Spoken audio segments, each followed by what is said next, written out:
calling the August 10th Finance Committee Budget Hearing meeting to order. Good afternoon. Good afternoon. And everybody who's here, please call the roll.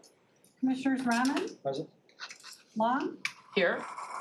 Howell, Cavell, Charles, Present. I was early. Wypert is running late, Hoffman, Gershenson, Here.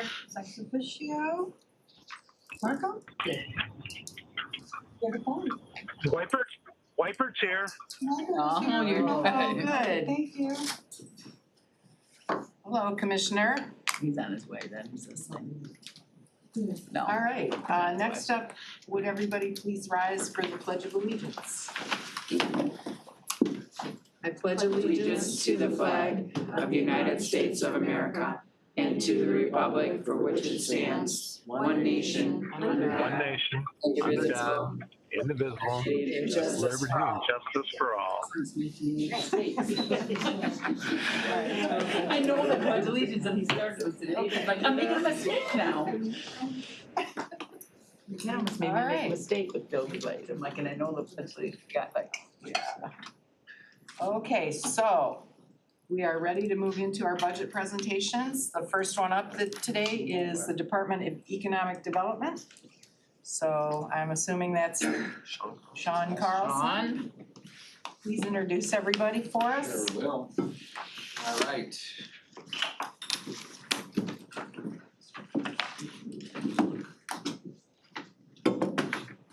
Good afternoon. Good afternoon. I am joined to my left, to your right, is our interim economic development director, Jean Broad. Jean's been with us for a couple of years running our business attraction team. She comes to us from various jobs. Her and I worked together at MADC when I ran the international trade and attraction team, and Jean led that team for us. A lot of experience, worked for GM for quite a few years. 25. 25. Oh, yeah, quite a as few. well. So very experienced in economic development. And to the right, Dom Holmes. I think all of you recognize Dom Holmes. He's been a manager of ours, leading our what was the team's name? It's been a long name, so Economic Development Initiatives, External Affairs, and Business Intelligence. And prior to that, he was doing Goodness. emerging companies. We're working on that. That title, yeah, that title's a little, I mean, it sounds really important though, so it's. It is, Yeah. and that's why he's here, Yeah. that's why he's on my right, your left. So we've got a presentation here, and we'll go through that and welcome any questions that you have. So, and Dom, do you wanna take the KPIs here, the first slide? Sure. Sure, there we go. So on the screen in front of you are a couple of the headline KPIs that the department has been looking at. These touch a number of divisions within the department. The first, which touches planning and community development, is focused on dollars invested in select Main Street communities. Those communities include Berkeley, Clawson, Farmington, Ferndale, Franklin, Highland, Holly, Lake Orion, Pontiac, Rochester, Royal Oak, Ortonville, and Oxford. And so you can see $5.8 million in public investment in the year 2022, $11.2 million in private investment that same year.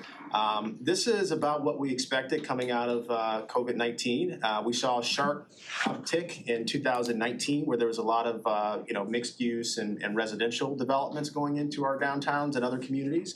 And we've about leveled off in 22. The next measure you see is related to our Veteran Services Group, touches on benefit applications completed by the team in that division.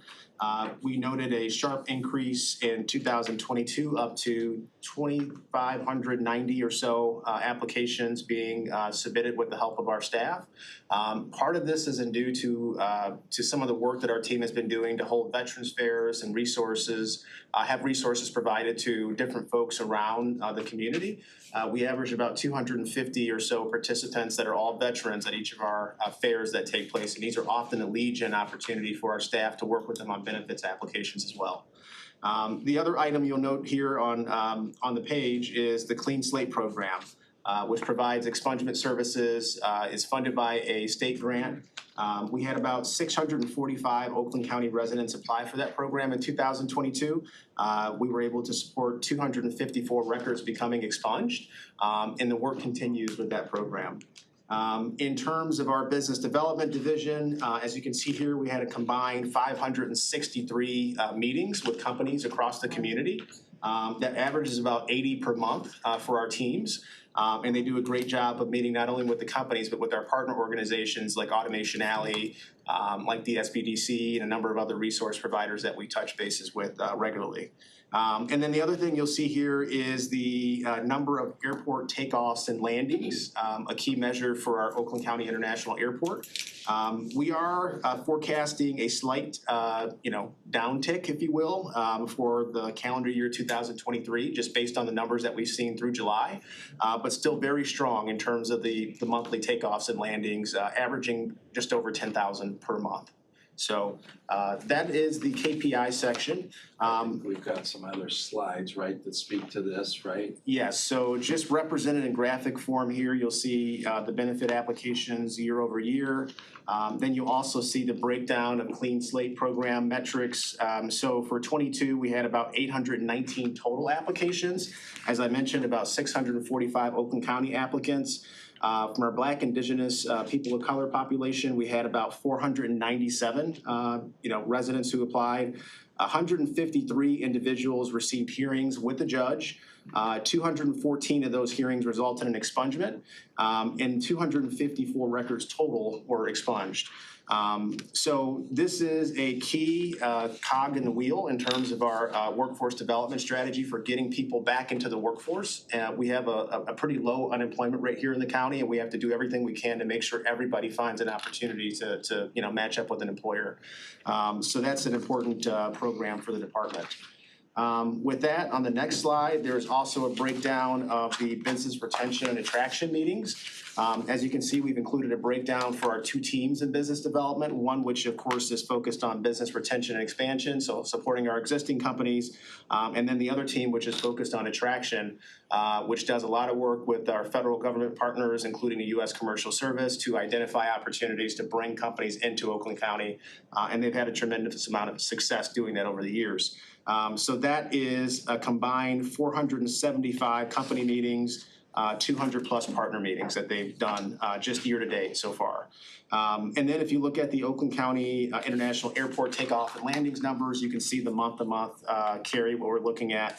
And we did note a pretty sharp increase in the month of July. Which is really strong. The previous year we had about 14,000 takeoffs. This year, July, about 16,000. So a pretty good uptick and a good sign for the future. So let me just pause there to see if there's any questions on any KPIs. Commissioner Gershenson. On that Clean Slate initiative, which I think is fantastic, you had so many more people apply than records got expunged. What was there a common reason that happened? That's a question I would need to get more insight on. I don't want to steer you in the wrong direction. I would need to get some more information on exactly why that was. But I can come back to you with that information. I can actually speak to that a little bit because I know someone who's kind of gone through the process. Up until very recently, if you had 2 DUIs, the Attorney General's office would not support expunging one of them. But that changed about 6 months ago. So that may be why previous ones in 2022 were declined, but maybe Well, I'd like to. there has been a change, I can tell you that. That's a third that were approved, so is there something we could do, we could advocate for to help that other 2/3 or even another 1/3, but. Okay. I can follow up with Jennifer Llewellyn and I'll come back to you with Great. information. Thank you. Commissioner Smith-Charles, followed by Commissioner Cavell. Thank you, Madam Chair.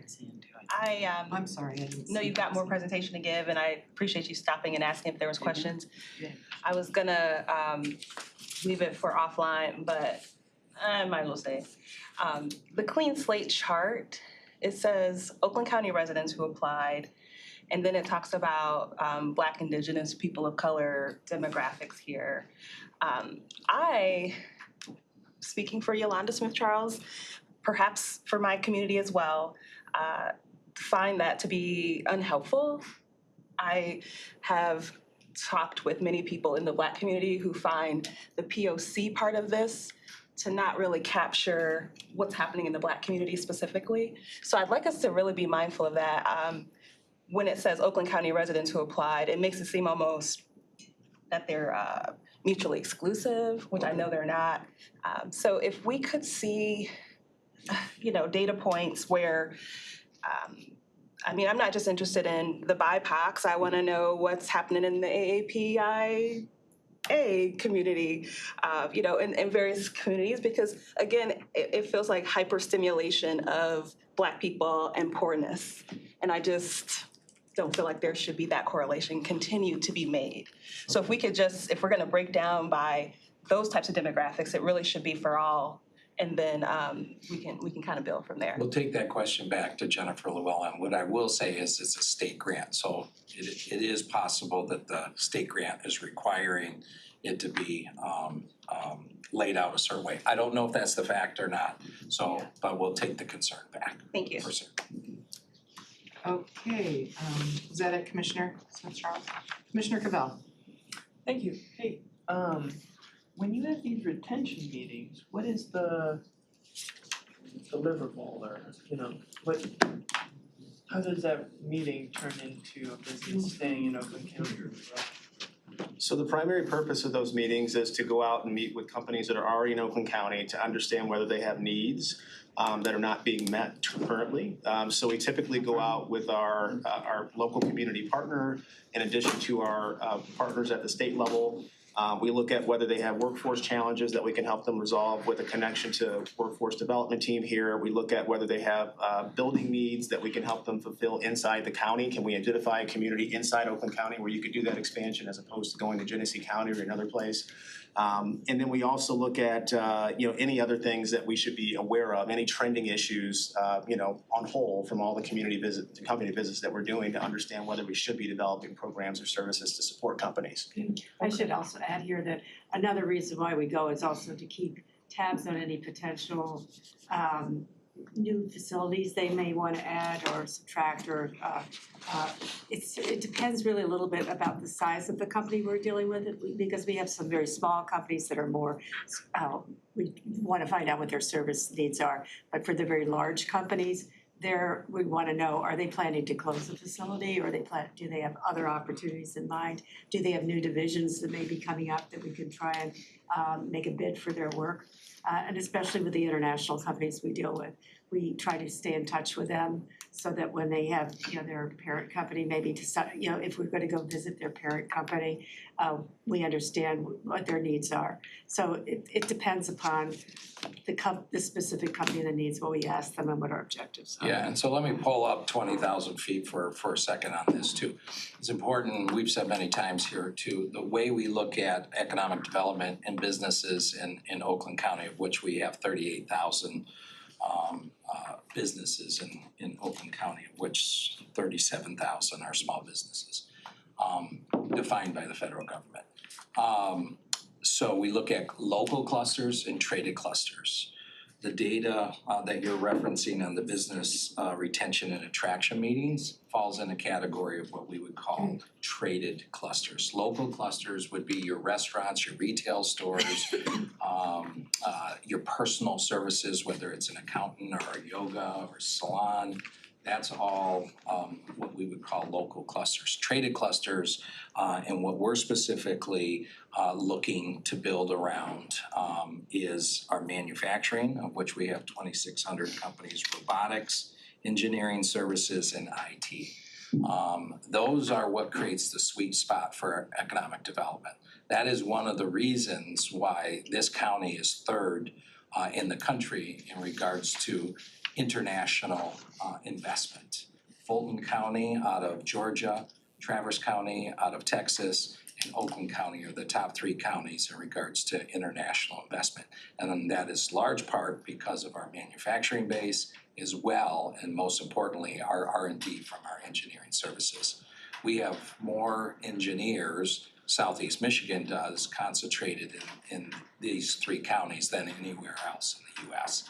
And so that makes us very attractive for companies to locate here.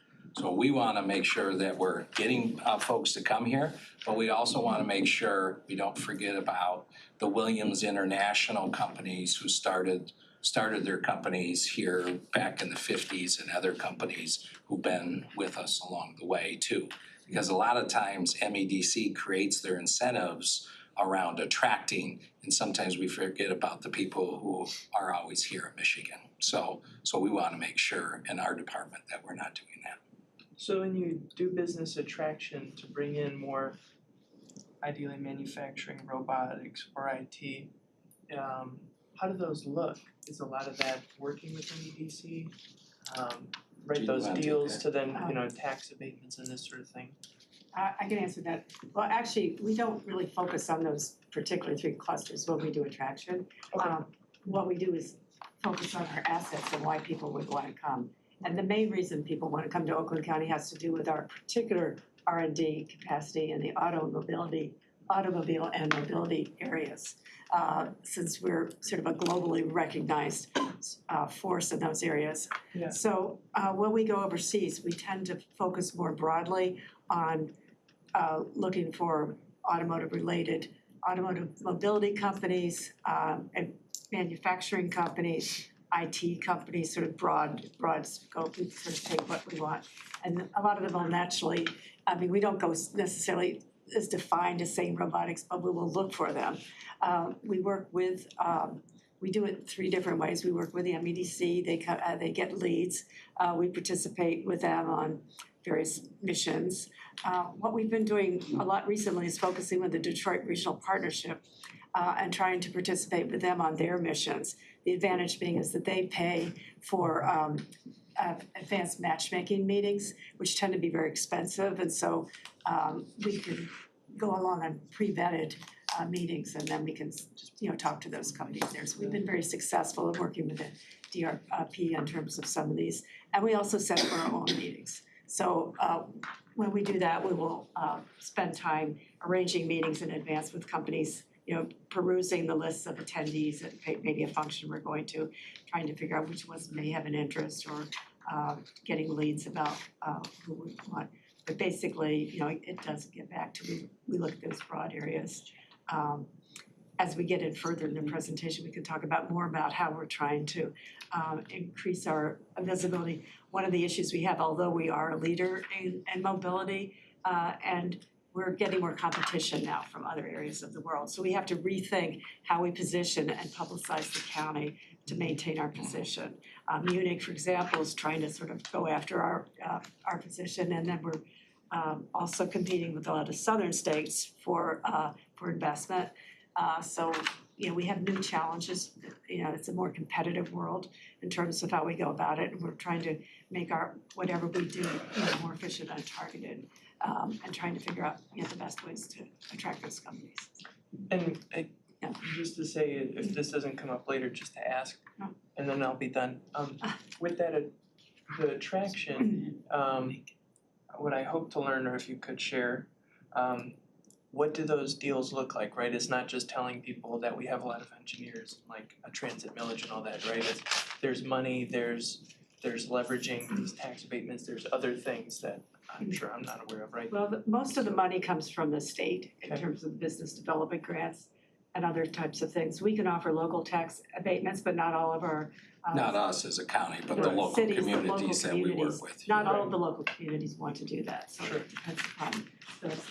We have a small amount of money through the state that we can use for our about $2 million that we can use for just things along in a small way. And sometimes just sending the 10,000 or 50,000 can, make them know we care. They can feel the love.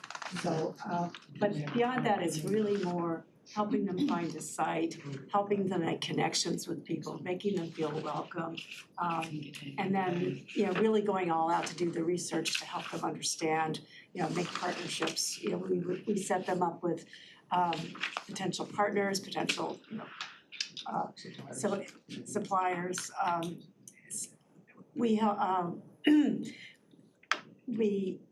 There's a lot of opportunities, we could connect them with state programs, help them guide through the rather myriad, there's so many programs out there, that we can help them find those. But one of the last things I'll say on this, is what's important is the incentives from MADC, whether you're locating in Wayne County or Macomb or Oakland, they're the same, right?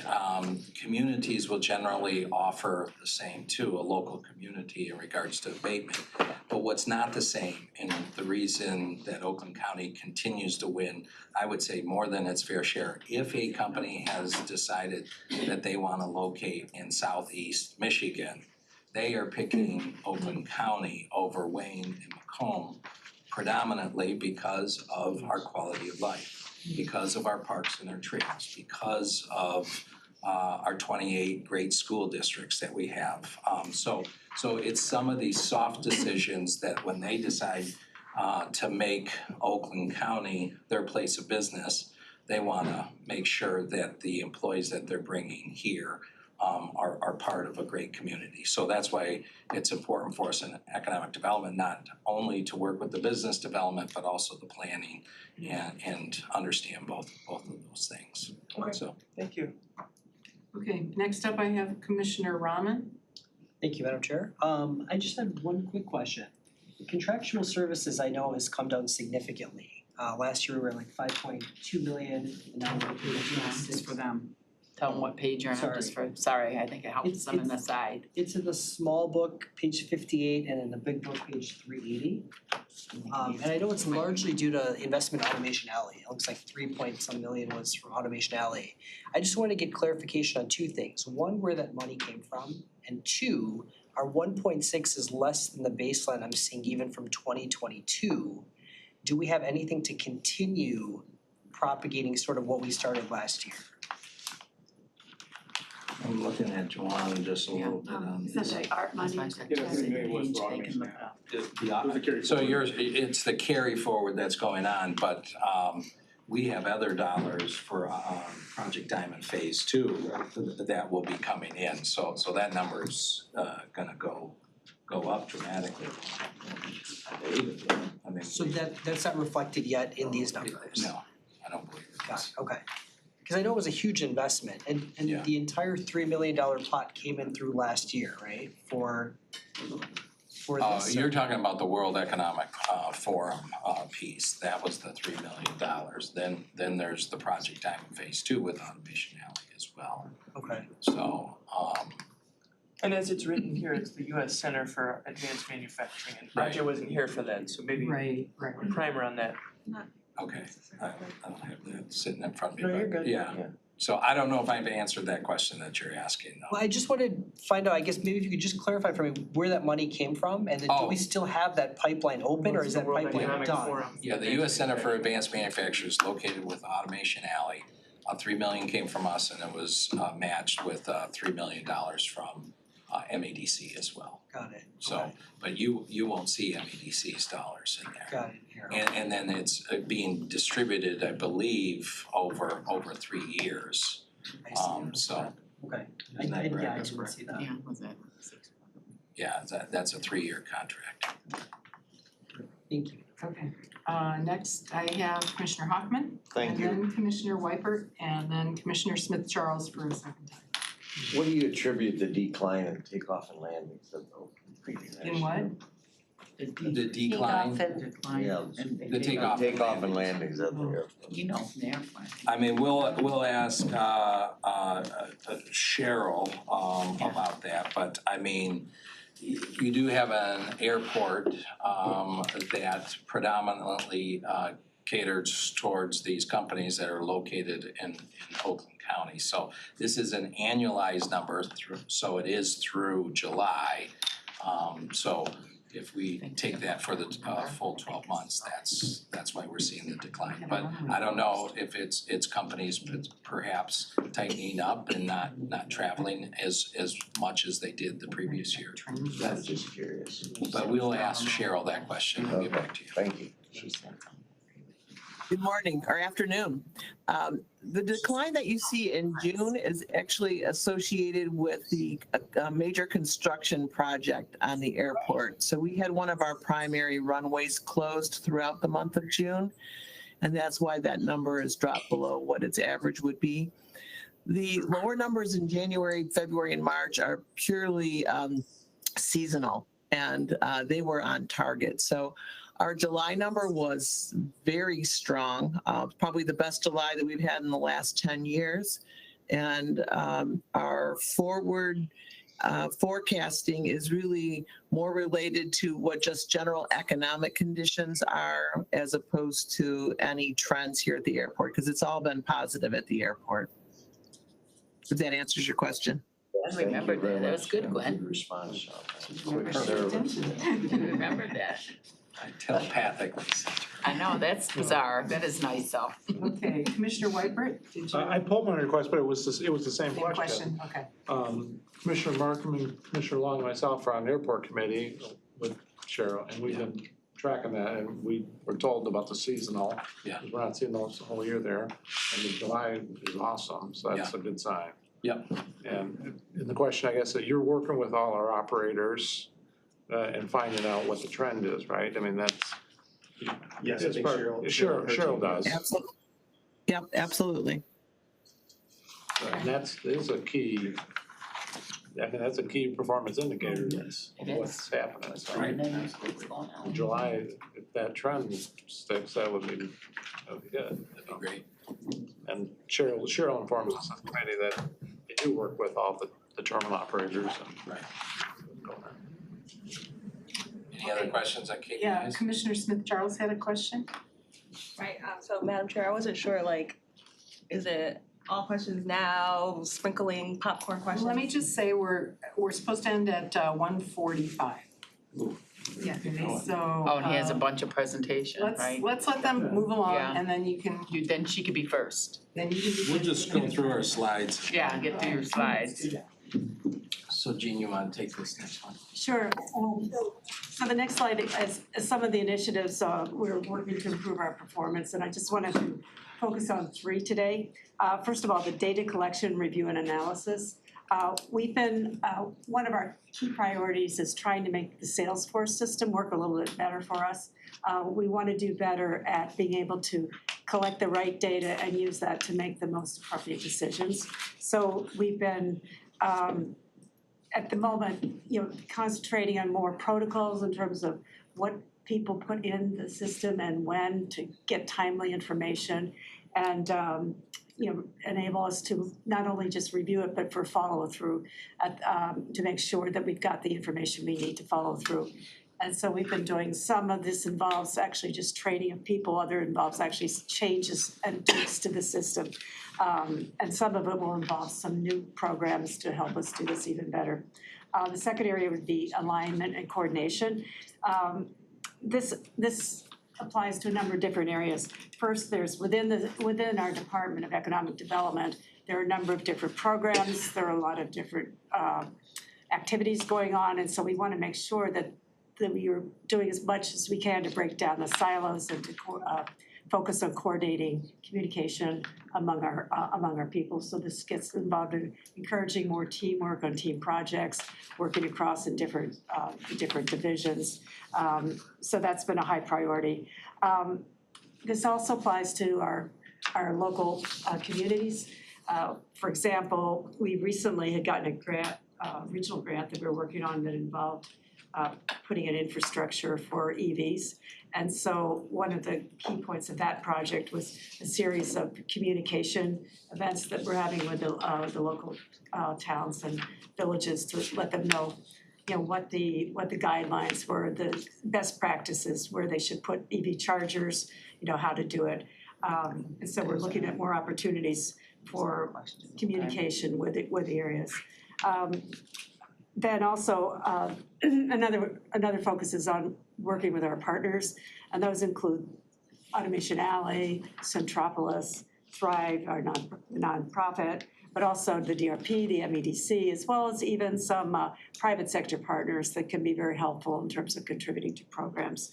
And finally, we're gonna do a little bit of a organizational alignment to make, to really promote this communication and make sure we're working together more carefully. Third area is communication and marketing. So I mentioned the challenges we have because of the competition we have from other regions, not only in the US, but around the world. So I just mentioned 3 areas there. So one is digital advertising. We want to make sure that we're able to reach the audiences that need to be reached in the ways that they want to be reached. So we're looking at new ways to get the messages across. We're reviewing what our messages are and making sure that they resonate with the audiences, that are important to us. Second, sponsorship policy. We've come up with a draft guidelines on that in order to focus where we have dollars, where's the best place to put them to get the messages we want about the county and basically to promote the county. And third, tourism. So Sean mentioned that tourism itself is something we're looking at, and we're taking tourism as in a broader sense that could also be how do others see us as a county? What are the assets we have that really can appeal to people, and what can we do to either draw on the ones that we build on the ones we have or create some new programs on tourism. But it doesn't just apply to tourists themselves, but also how do site selectors look at us and how do they see our advantages? Because the site selector community is very key to drawing businesses and also interest in our area. So that's about it. All right, key budget changes, so we're looking to reduce our headcount by 2.5 positions. We're looking to, part of that 0.5 that we're looking at, we've identified one of the things of being the person that oversees IT. There are some different, what we would call shadow IT organizations throughout the county. And one of them exists in another area of mine, which is in economic development. So we want IT organizations to be run out of the IT department.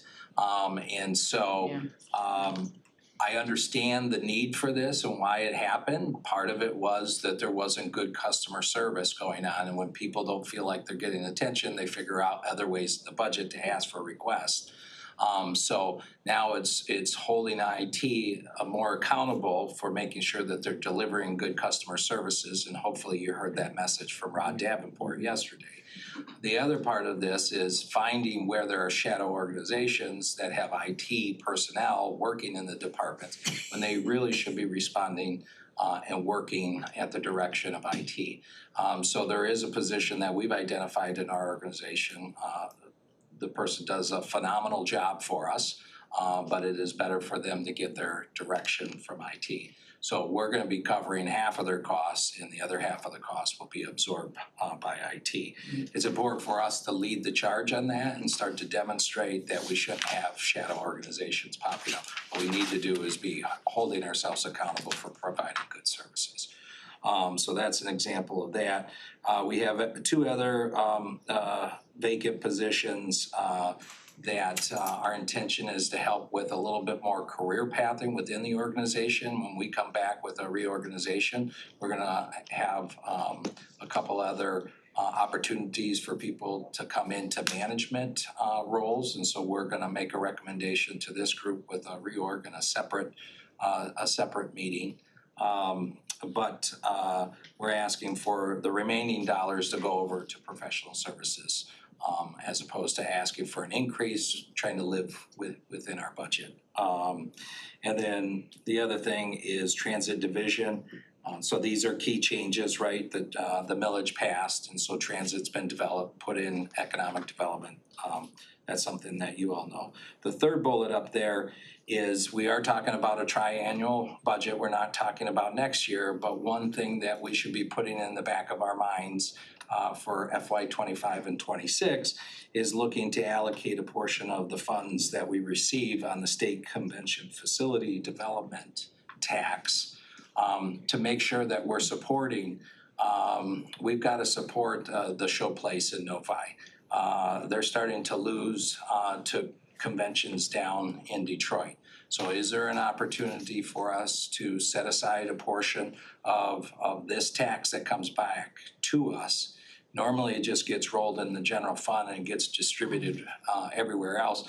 But what we need to do is make sure that we're supporting that we have these conventions still taking place in Oakland County. But the other thing we need to be doing is we need to be broadcasting that Oakland County is a great place to come and spend a weekend, spend a week, our trails, and so we need to start advertising ourselves. When you travel other places across the state, you see Kent County and Grand Rapids and other places advertising. You never see that from Oakland County. And not just in the traditional tourism, so we intend to go out with an RFP, but to look from a non-traditional perspective too. We have 5 healthcare systems. I believe we have the most healthcare systems in Oakland County than any other county in the state of Michigan. We may want to, remind people of that as well. So it's different types of broadcasting the assets that we have here. So what I'm really doing is laying down a foundation for a certain part of that tax to come back to economic development that is reinvesting in our county and our tourism in the future. Can I just make a comment about the convention tax? Because I do think it's fair to use the convention tax to support the convention facilities. And it is in my home community. The Showplace is the largest privately held convention center in the United States. It's privately owned. So for business, they are competing with convention centers all over the Midwest region that are subsidized by local governments. And I just want us to remember, this is somebody who invested here in Oakland County, and I know they lost a couple of big shows to the Battery Show. to Huntington Place, and so it's collected as a convention facility tax. Let's find ways we can help them, and let's talk about what the community, how the community is part of that, because I think there's some discussions to be had with the Showplace as well, if we're gonna support them. Agreed. The next one, and I know I have 3 minutes here. New initiatives. I'm if you haven't heard already, I'm happy to report. I would be here with it. She's laughing because she witnessed Cause it she all. just came Pontiac, right when Pontiac got here. But She knows that stuff, don't you, just get here when the Pontiac. the transformational project was approved by the Pontiac City Council. The documents, the memorandum of agreement was fully executed yesterday. And we gave notice of our intent to purchase the property. And we intend, closing documents are being prepared, and we intend to close on that on the 16th. So that is a major initiative, and it certainly is a facilities issue, but it's also an economic development. This gives us a key opportunity to try to create a tech corridor and work with developers to reimagine that space. We've been in conversations with some different organizations that are interested in building around. So we're creating some momentum. Project Diamond Phase 2. So we're off and running on Phase 2, Business Forward, the Thrive program. You mentioned Gene talking about an RFP for tourism going out. We received a grant for $2 million in site readiness. Normally, site readiness funds are done by MEDC. we kind of broke the mold a little bit. We went after in the supplemental budget last year and asked for a request for $2 million. Now in this year's budget, there's other counties that have an opportunity for site readiness as well. This site readiness is really around the small business, the companies that have been here for a while that might be getting incentives to go and move out of state. So we want to keep them here. And then anticipated IT projects, you can see those. They are nothing real major. And then the last slide is we've mentioned this a few times. Cultural tourism research and document economic impact benefits, a solid waste plan, and then architectural and landscape design services. All new contracts. They're not existing contracts that are expiring, but these would be new contracts that we would be moving forward on. Interesting. Okay, so that's your whole presentation? That's it. Okay. I just wanna put something on the table. You didn't talk about it at all, but I do think it's something we need to be looking at long-term. And I think it relates to economic development, and that is affordable housing and redevelopment of office space, excessive retail space into housing. And looking at that longer term, how does that work? Because we have a lot of open space and available buildings around Oakland County, and we have people saying, I can't rent an apartment for less than $1,200 a month, by myself, and I think there's room to be thinking about that long term, and I'll just put that on the table right now. I think it also relates to transit and where the transit lines are gonna be for the big bus lines and, some of that stuff. So just something to think about, no money associated with it today. Okay. But this is our chance to tell you what we think, right? Well, and I'll be happy to work with Medea, who works with the housing. The housing used to be part of economic development. Rudy Hobbs and I made a swap. I was interested in veteran services. He was interested in housing. So we did a swap a couple of years ago.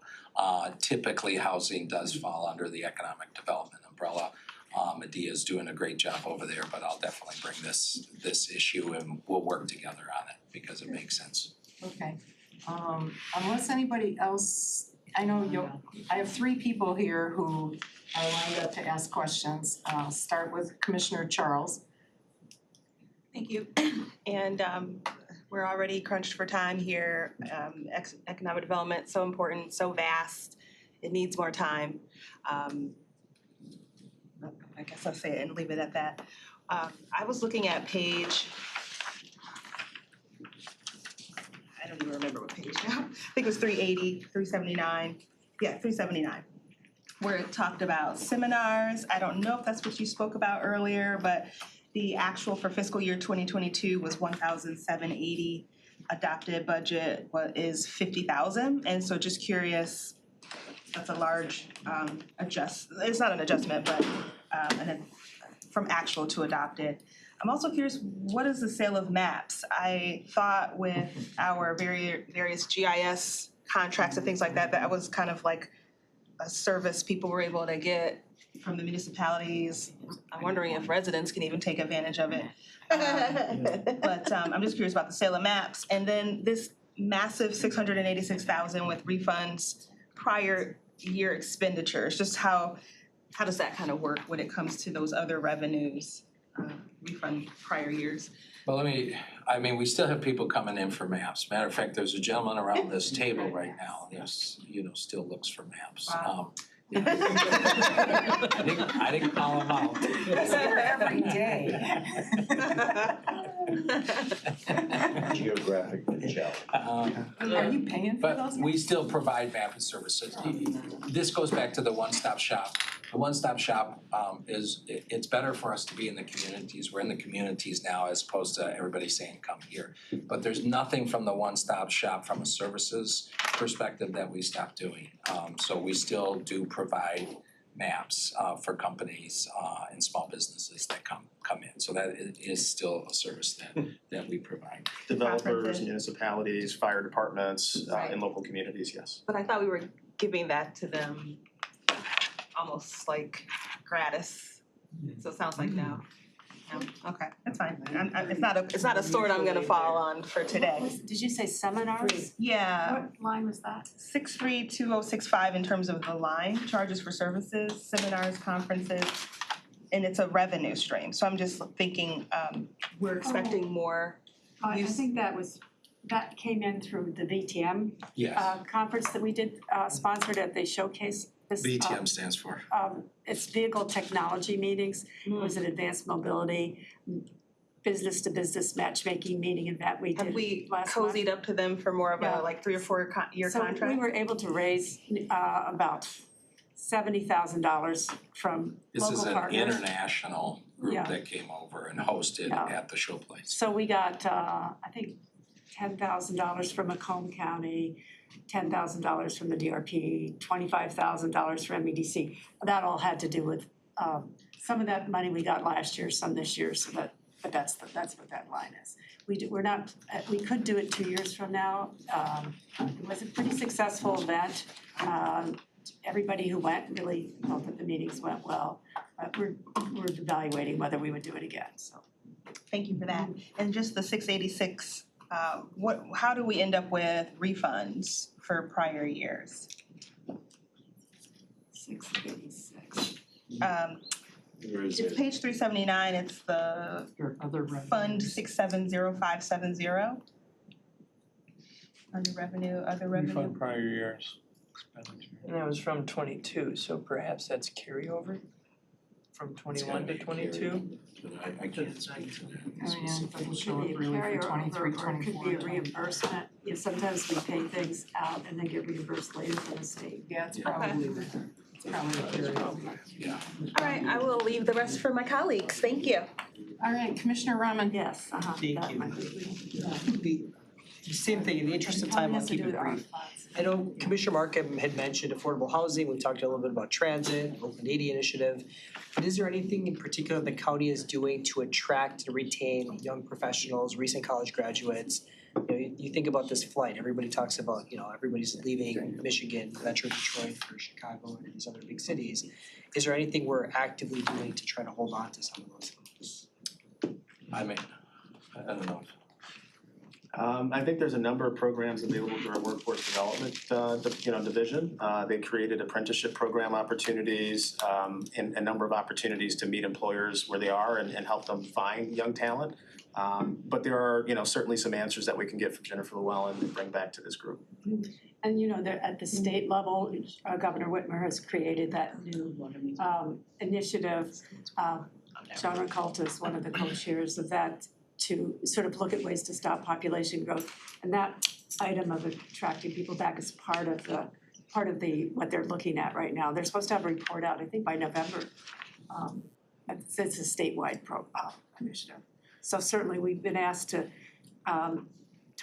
provide information for it, but so far we haven't, gotten the request specified. So I can say one of the other things that group is doing is the Business Resource Network, which is providing kind of wraparound services to employers and individuals who are looking for job opportunities. So helping with transportation needs, childcare things, a lot of things that a lot of young professionals are dealing with. So trying to find ways to provide grant funding or other resources from the state to meet the needs of individuals who are looking for work is one of the things we're doing. But certainly we can bring back answers about more things they might be doing. Thank you. Okay, I have Commissioner Powell. Hey, what about me?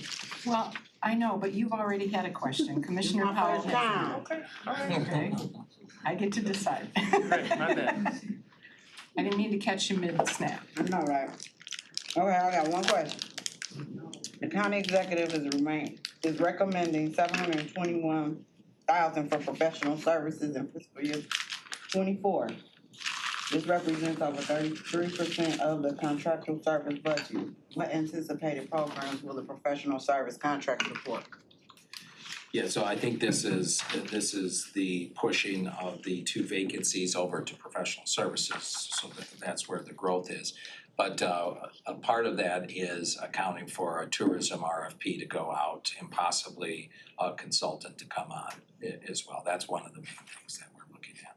Okay, and then my second question is eventually Thrive are y'all in time to come and present to us soon? Yes, I would like to go to the Economic Development and Infrastructure Committee to give an update on our strategic plan that we pushed out in 2020, to give an update of all those things. I'd be happy if it's the desire of the chairwoman to be here for the finance group as well and give that presentation, which would include Thrive and Project Diamond and a lot of other things we've been working on against that strategic plan. It Just makes whenever you're sense ready. after the budget Yeah. is done, but yeah, I think it's good. I just know overall, I didn't know, and even if we don't and you all eventually come before like the whole board, I don't know, I think you will, or it's okay, I just know I'm interested, I wanna know Yeah. what's been going on this year, that's all. Thank you. There's a lot we've been cooking up in the kitchen. Okay. All right, we're gonna wrap up with Commissioner Cavell, Okay, thanks. Is so the, make it short. okay, so I know, that's what you two meant. things then. In the executives, county executive message, they say they wanna put $200,000 to economic development to support attracting those who live outside the county to visit Oakland's wide range of Main Street and recreational opportunities. Is that the 100K you're talking about with the tourism RFP kind of thing? Yes. Okay, great. And then the second thing I was gonna say is that convention tax. Here's one, okay, and then he's like, and then the second. Finish up. That convention tax is also how we give OCHN money. And that money has stayed flat since like 1991, and they told us they could use $22 million a year if it was the same rate that they were getting in 91 when we flatlined it. And so I understand the convention tax is something to think about, but that's $9.5 million. So just to put that out there. And do we wanna be helping subsidize the largest privately owned showcase in America when there's a public benefit to every other one that seems to also be kicking their tail? What we're asking for. Discussion for another time. Yeah, what we're asking for though on that is not to take all of that excess tax, but at least take 40 to 50% of it and reinvest it in economic development so that we continue to get that excess tax back, so. Yeah.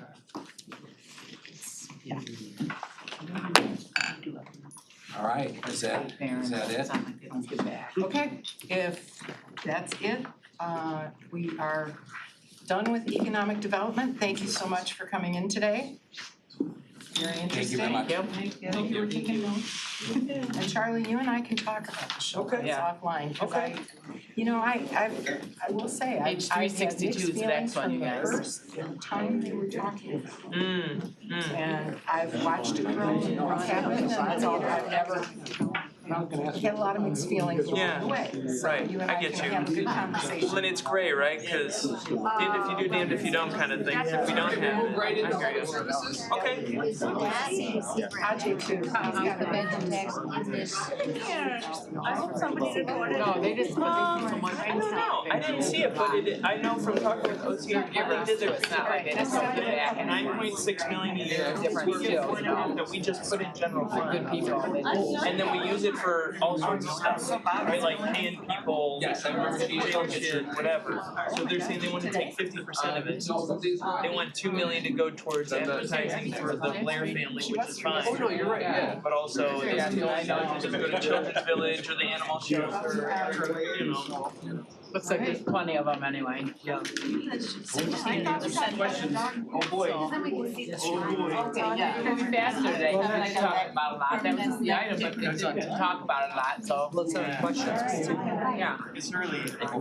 You know the page 362. Do it right. 362 and then 54 in the small book. 362 in the big book. That's it. And then 54 in the little book. It's like there's a 54 and then 362. So nothing real numbers, but like it has to be. Long length. Where did you get that? He's back. My daughter is. it off to me when I. Yeah, come on, Mike. You're right, I didn't know you had to get a asked sub. for it. They're trying to get rid of paper. When I go have small talk, I'm like, oh, we've got a meeting. I know, we have two back to back. Oh, yeah. It's all getting done today. I see my friend from the pet adoption.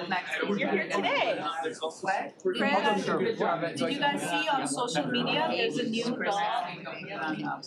Little puppy. Little puppy, so cute. Chris? I tried to talk. I bought the big book 362. And he said, Okay, well, quiet. Came in just. I wanna stay on schedule a little bit.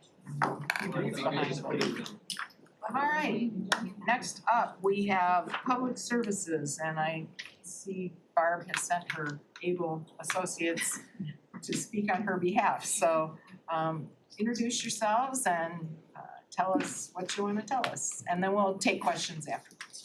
Okay, so I can get started. Hello, everyone. I'm Madiha Tariq. I'm the Deputy County Executive overseeing public services as well as health and housing.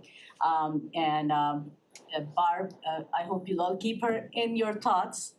She's just getting a medical procedure done today, so she couldn't join us. She really wanted to. So I'm gonna try my best to fill her gigantic shoes, but I've also brought the team here to help. So, really thank you for this opportunity to be able to not just present the budget. We see this as an opportunity to share the excitement with all of you of everything we've accomplished and what's ahead. During the budget presentation, Executive Coulter mentioned that this would be a year of transition. And that's very much been the case for public services. One of the things we've really focused on is moving from just being data-driven, an entity that collects data, to really using that data to drive change, to drive a positive change within the programs. And this is extremely important because one thing whoever talks to me a lot knows I say over and over again is our goal is to improve UX, user experience, right? Our county residents, the partners we work with, we want to make sure they have the best experience possible and also pave the way for those who don't come to us right now, who don't think we're open for business. And that can only happen if we continue to drive our improvements based on the data that we collect. Each division here has been working on KPIs, and when we talk about KPIs, we're talking about outputs, outcomes, or efficiency measures. Because as you know, public services is an extremely diverse group of programs. And what we'll do today is my associates here, I'll introduce them shortly, will move through the KPIs and you'll see examples how how they've really contributed and supported our budget requests, the KPIs. So with that, I'm gonna introduce the team. You all know Barb, she's not here, she's sends her regrets. She's been wonderful, by the way. I have to say, I've been here 6 months. Barb is on my speed dial. I've been talking to her. I mean, we meet once a week, but I literally talk to her every single day. There couldn't be a better leader to lead this work at public services because this really helps define how livable our communities are, how healthy our communities are, how safe our communities are. So I really commend her work. Here with me, I have Eric Schmidt. He's the manager of our community corrections program. Another person that I see very regularly. Thank you, Eric. And next to him is, you guys are, okay. We're out of order. You're gonna confuse me. We're gonna Okay. test her. Next to me is Cass Miarka. Cass Miarka runs the medical examiner's office, a program that often gets forgotten about, but is an extremely important service and can really help define the narrative of how people see Oakland County. Here we have Bobcat. Some of you, we've hung out here a few times. And Bob is a protector of our animals, manager for the animal shelter. I appreciate all of the support all of you have provided us in the recent days with that as well. And then finally, we have Heather Calcaterra. Heather Calcaterra is the manager for Children's Village. And I've had an opportunity to actually go to Children's Village once a month and have lunch with the kids and meet with the staff. And I have to say that her passion truly reflects in the lives of those children. She truly cares. I know we have a lot of work to do, but I definitely feel confident that we can get there. So, and sorry, I'm like using this as a way to shout them out because they do work extremely hard, and I think it's important that they be celebrated. And with that, I'm gonna actually hand it over to Eric, and then Eric, once you're done with your presentation, you can hand it over to the next presenter, and then we can take questions. Thank you. Thank you very much. There's a clicker there. Oh, I was wondering who was operating the clicker. I guess this. Okay, that's it.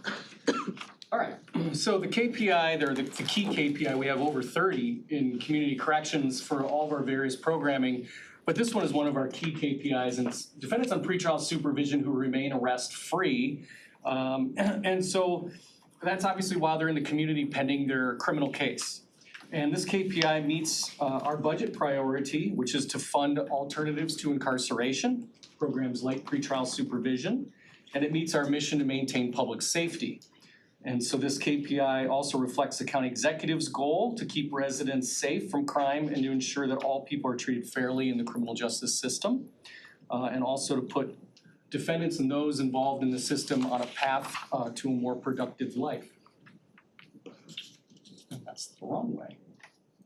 Okay, so this is that same KPI, but spelled out over the last year and a half. I don't know why it keeps doing that, sorry. So from January of 22 through July of 23, this is a reflection of, on any given day, we have approximately 1,600 people that are actively on supervision or supervised release through our agency. And as you can see, this indicates a safety rate. So this is the number of people who have no new criminal activity while they're on bond through our supervision, and it's broken down by race. And so as you can see, it's very high, which is what you're looking for. The next supportive KPI, okay, I've lost the whole thing. Charlie, you know how to work this? Go try now. Try it now, she said. Try it now? Okay, there we go. All right, so this is kind of the opposite data. So these are the individuals that do get released or do get arrested while on pretrial supervision. And roughly since January of this year, only 1.3% have been closed from our program for having a new violent criminal arrest. So either a violent misdemeanor or a violent felony offense. And some of those charges, of course, are things like assault and battery, or resist and obstruct police, domestic violence, third offense, armed robbery, felony assault, things like that. So since January, only 1.3% fall into a category of new arrest in that capacity. And so that obviously is a supportive KPI about, safety in our communities. You wanna just keep the clicker? Yeah. I can, absolutely. It makes me feel much better. So over to Heather for Children's Village KPI. So like my colleague over there, we also have 30 or more KPIs. But one of our headline KPIs we're gonna talk about today, and it explores the issue of racial disparity in the juvenile justice system, but specifically as it relates to Oakland County. Click, please. I love saying that, right? So to take a look at that issue, we have to ask ourselves the question, who are the kids that are coming into Oakland County? And so one of the KPIs tracks the race of every youth that comes in. Just a couple points, we do it at the point of intake. It is self-reported by each youth. We group them into 3 groups, which is African American youth, white youth, and all other. And all other would include Hispanic, biracial, and Asian kids. If you take a look at the chart, it might not jump out at you. However, if we click the next one, because I think it's actually a little more powerful, that red line there indicates 17%. The reason that we look at 17% is because OJJDP, which is the Office of Juvenile Justice and Delinquency Prevention, estimates the percentage of African American youth in Oakland County in 2020 to have been 17%. So our numbers should be pretty close to that. And if you look at that chart, you see every single month from January 2022 until present, we have exceeded that number at Children's Village. And so we have to look at that, we have to take a look and say, who are the kids coming in and what is going on? And so that is what we've begun to do is look at the data so that we can have conversations really that are meaningful and impactful about the youth in our communities.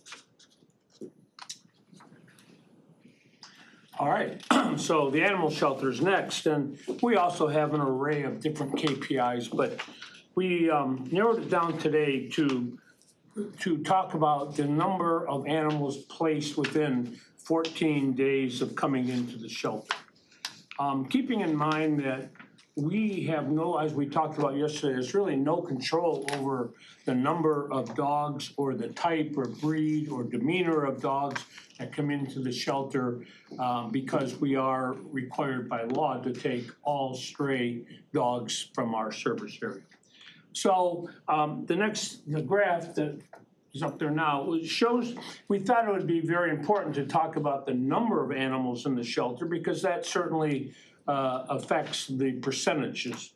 And as we talked about yesterday, the number of animals in the shelter is in unprecedented highs. Since COVID has waned, our shelter, along with every shelter in the state, every shelter in the country, is just inundated with pets that have been given up by their owner or that are running stray that are picked up by our officers or by citizens that find. Just this morning, I was talking to people, we just got a beautiful puppy in, a deputy brought it in, an off-duty deputy found it running at large. It's up for adoption right now if anybody's interested. If you look at the graph there, what you'll see is that it's been steady all along since 22. The blue number or the blue graph is the dogs. The cats are not as high because we can control the number of cats. There's no law mandating that we have to take cats in. And as a result of that, we have restricted the number of cats in the building to a number that is manageable by not only the admission staff, but certainly by our medical team. Most of the cats in our building today are being held on court order. They're part of court cases that people have been charged with hoarding the animals. So most of the cats in the building today are not available for adoption, but they still require our everyday care. So the next chart will show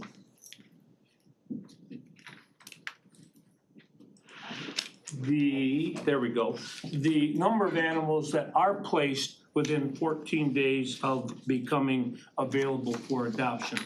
Again, because the numbers are so high coming in, our percentages are not as high as I would hope them to be. We can't make people adopt an animal. We market them as best we can. We're on social media. We go to every adoption event that we have staffing to attend.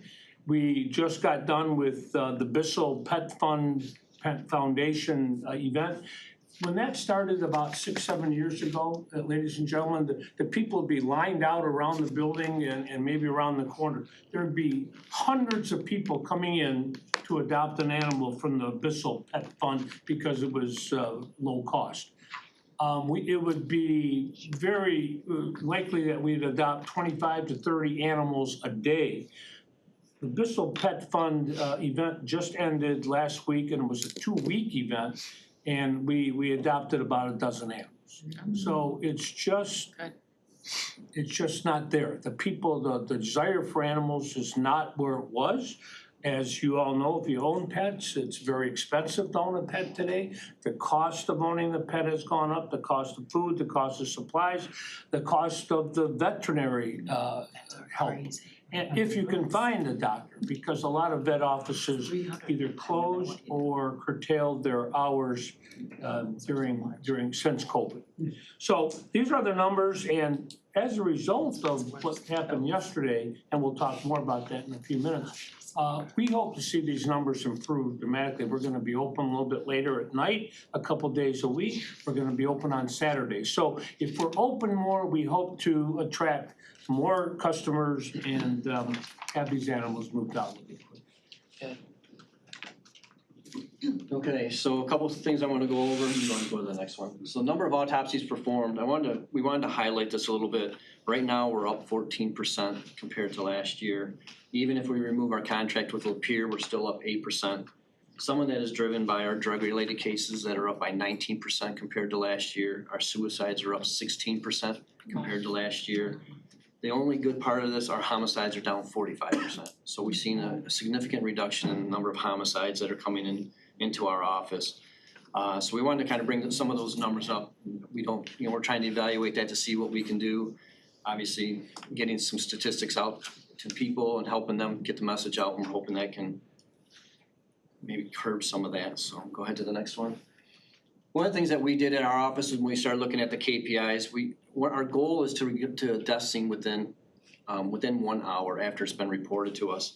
When we first started looking at our KPIs, we weren't quite where we wanted to be. So we made some significant policy changes within the office, how we assign cars out to the investigators.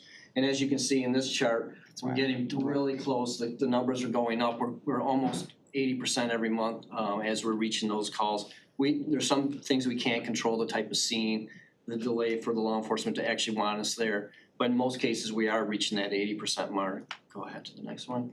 And then here you can see that when this represents, you can see the reduction in the amount of time it's actually taking us from when the investigators are responding from home versus the office. So as it was before, and then we're actually seeing that reduction. We're almost, I average about 46 minutes from the office and it's about 52 minutes from home. So we evaluated those KPIs and we changed a lot of policies, and it really helped us get to those scenes a lot faster.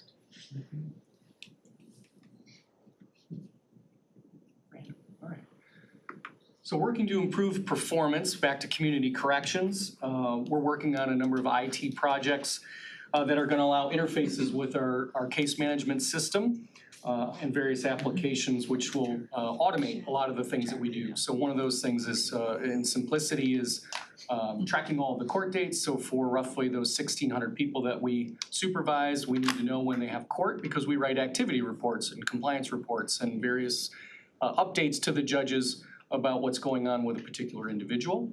And also to have a better interface with the Clemis system and our open cases so that we know if there's a law enforcement contact for something that's either non-criminal, so maybe even a behavioral health type issue, that we can then contact that individual on our caseload and provide supportive services.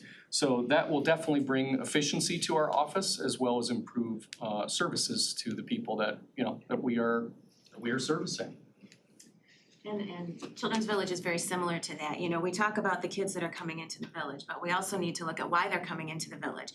We need to tie that to potentially cities, to zip codes, to school districts, length of stay. So we not only want to know who comes in, but who stays in a program, who goes to community-based. And so you're talking about layers of data that will help us make better decisions and program more effectively.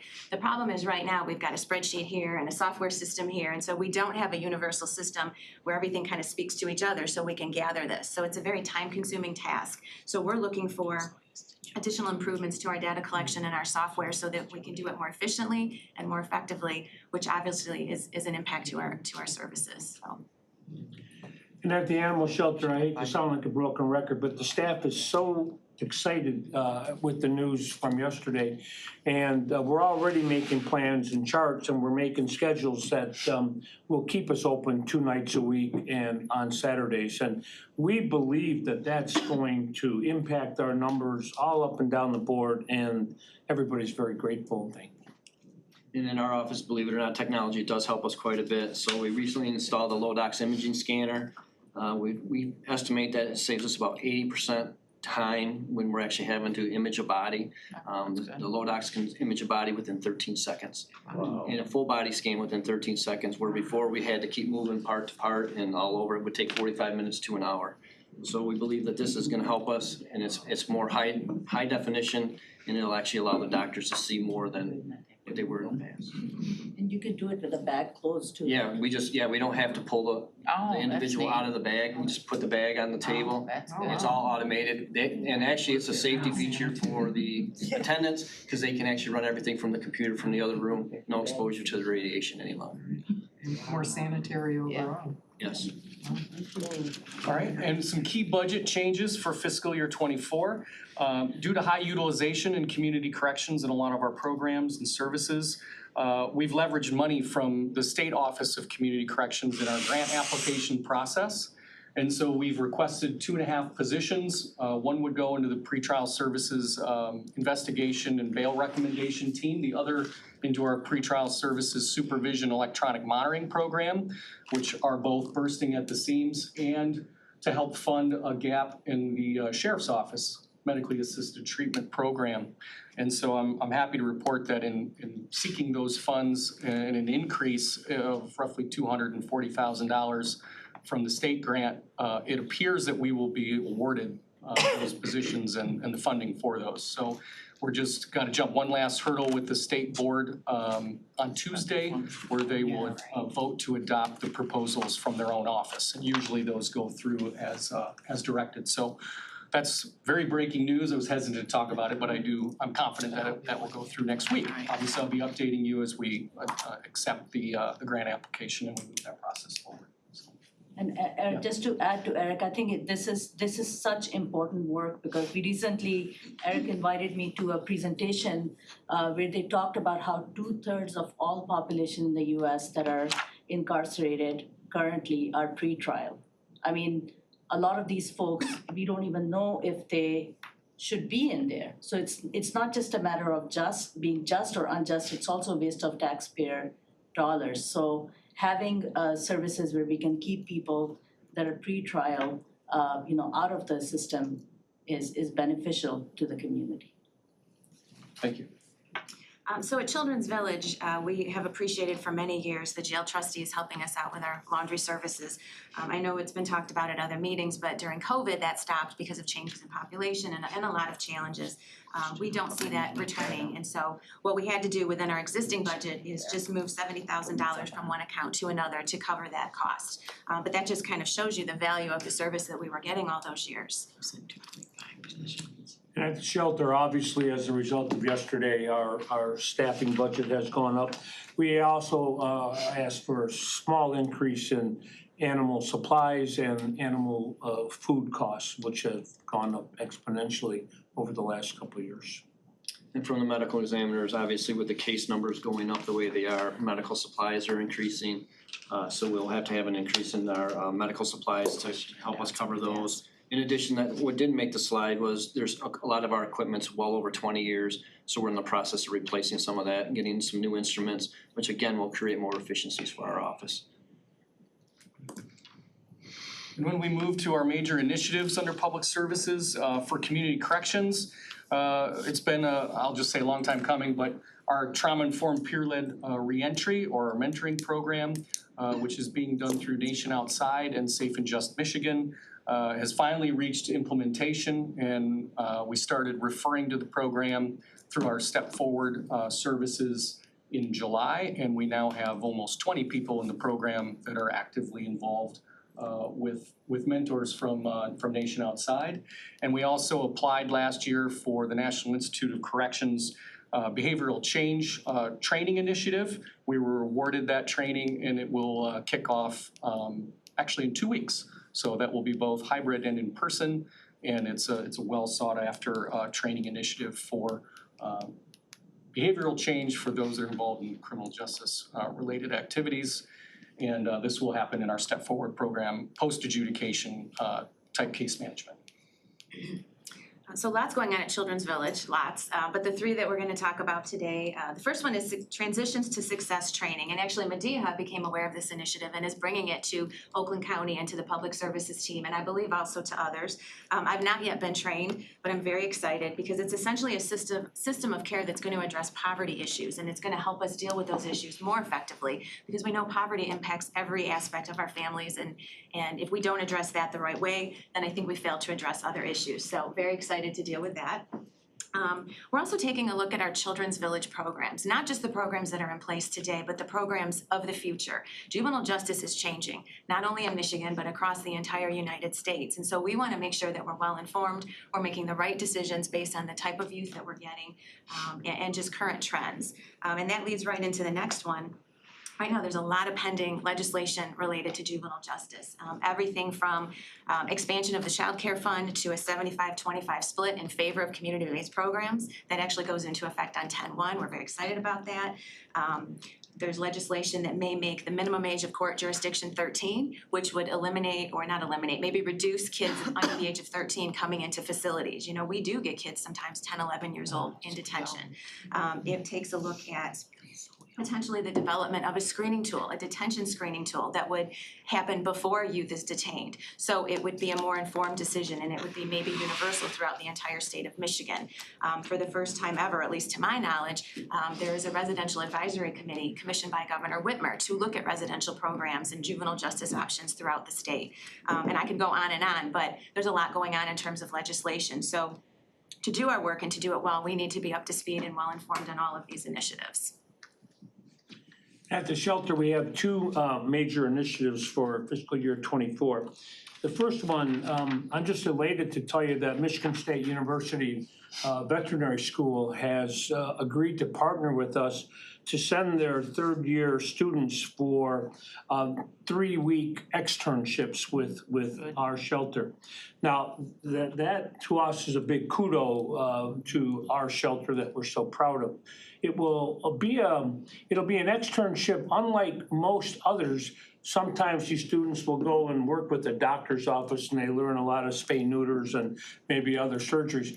Ours is gonna be a shelter medicine externship. They're gonna get the complete package because we're trying to train the doctors of the future to be shelter medicine professionals. So they're gonna be doing a lot of surgery, but they're also gonna be doing riding with our patrol officers. They're going to be working at the front desk. They're gonna intake animals. They're gonna adopt out animals. So when these students leave this externship program, they're gonna know a lot more than most people would ever think of about shelter medicine, and we hope that attracts them to come into that field. Also, starting yesterday, we have finally begun construction of our outside pen extension. We're gonna have 19 outside pens, and they're gonna be the state-of-the-art pens. This is what Dr. Pisano has recommended. They're going to be, 3 of them are gonna be for play groups where we can put several dogs at a time. They're all gonna be covered with fencing to stop any climbers, and we have a few, to get out. It's gonna be an amazing difference for our cleaning staff because they're gonna be able to move all these dogs out into the outside pen, certainly 9 or 10 months out of the year, and do a thorough deep dive cleaning in the pens from the inside building. So it's something that we've been waiting for and hoping for years, and the construction began yesterday.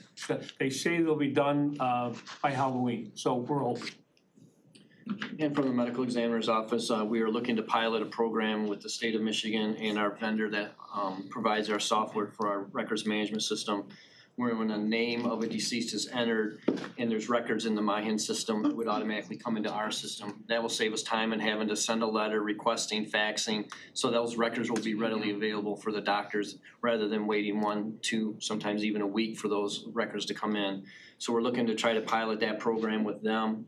And the second part of this is we really need to grow the field of forensic pathology. There's such a shortage.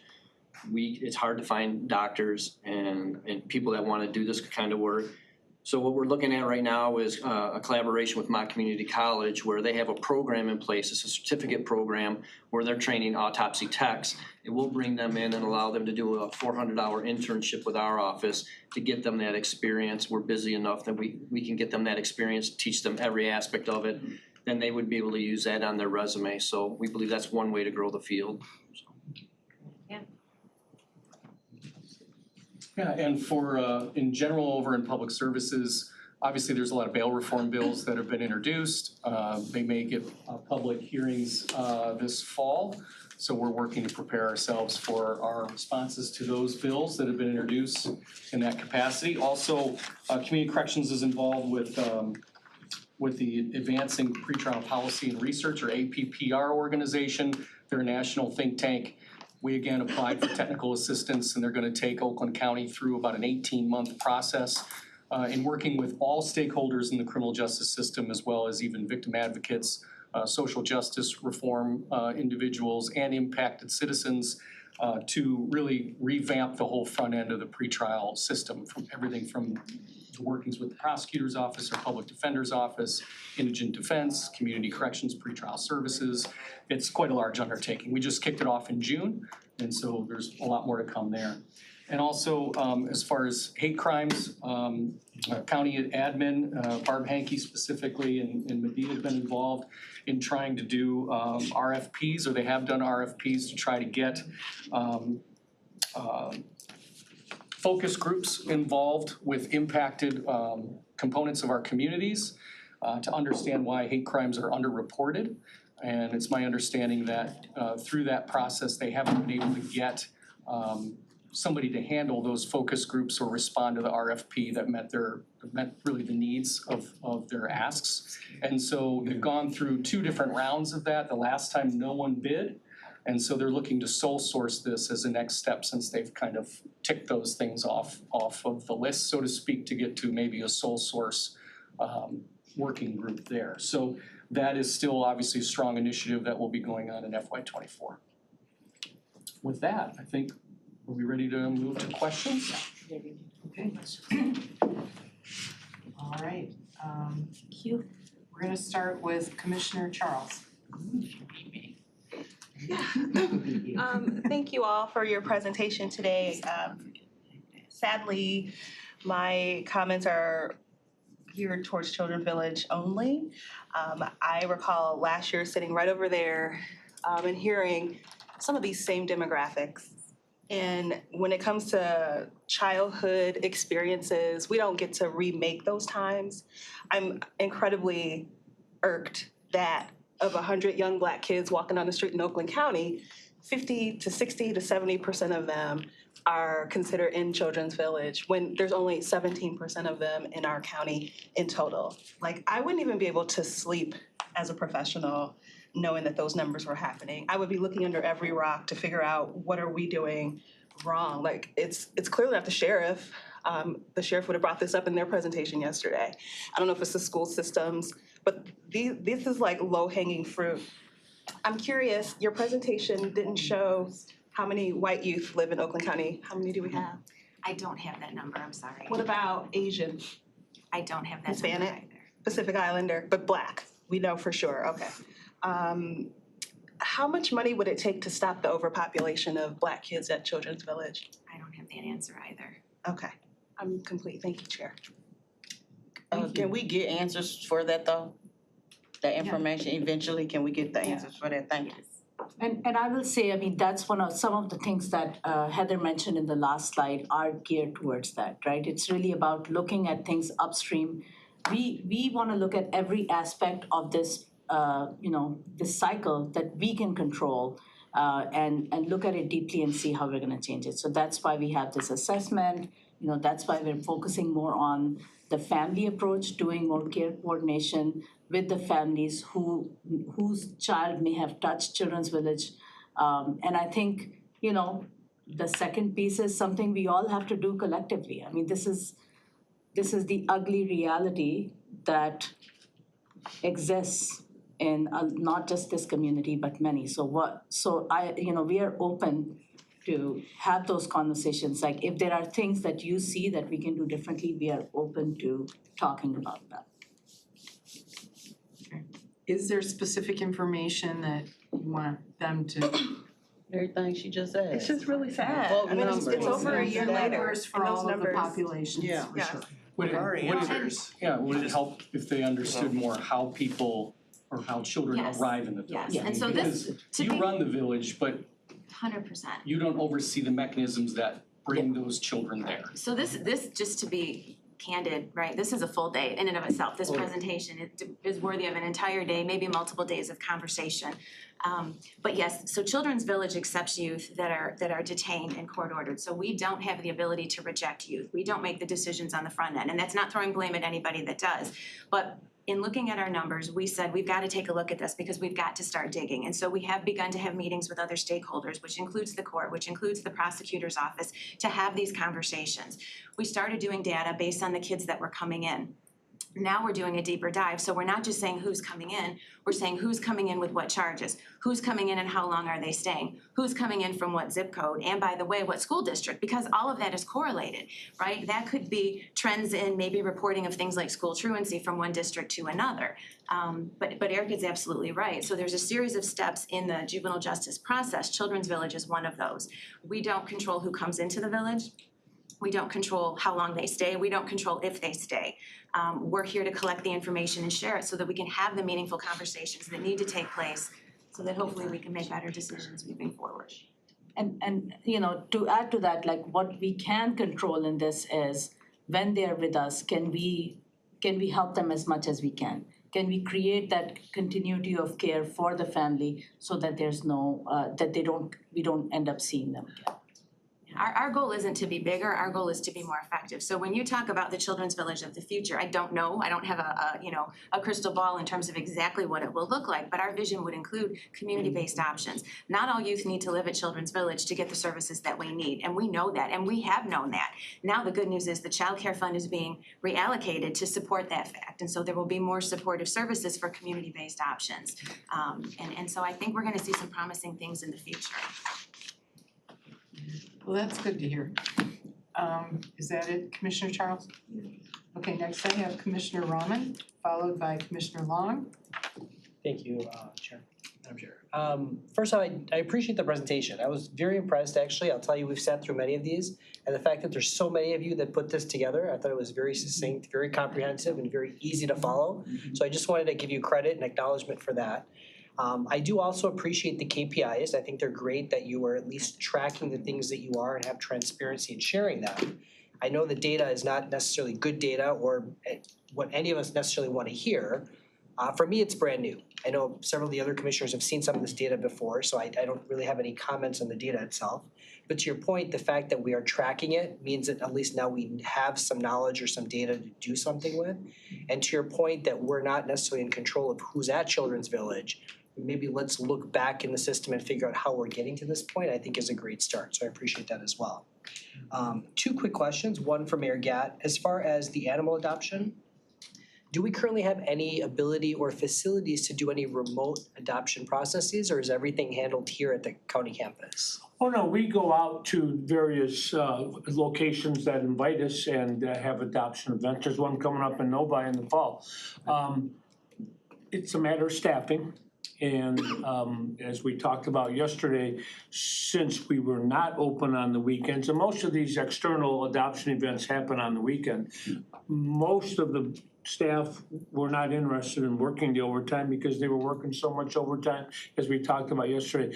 That's gonna change. We're gonna have staff working on the weekends, and we're gonna have enough staff where we can send more out. So, yes. So if we did like Michigan State Fair, case in point, it's coming up shortly down the road, could we send a mobile unit or whatever that looks like to those type of events? Commissioner, I can do that, but here's what we've learned, like the Michigan State Fair, people don't go there to adopt an animal. And so they go there to look at the animals, the farm animals, but they are not there to adopt a dog or a cat that we have. So sometimes we will go there and people will stop by and say hello, but very, very rarely do people take one home.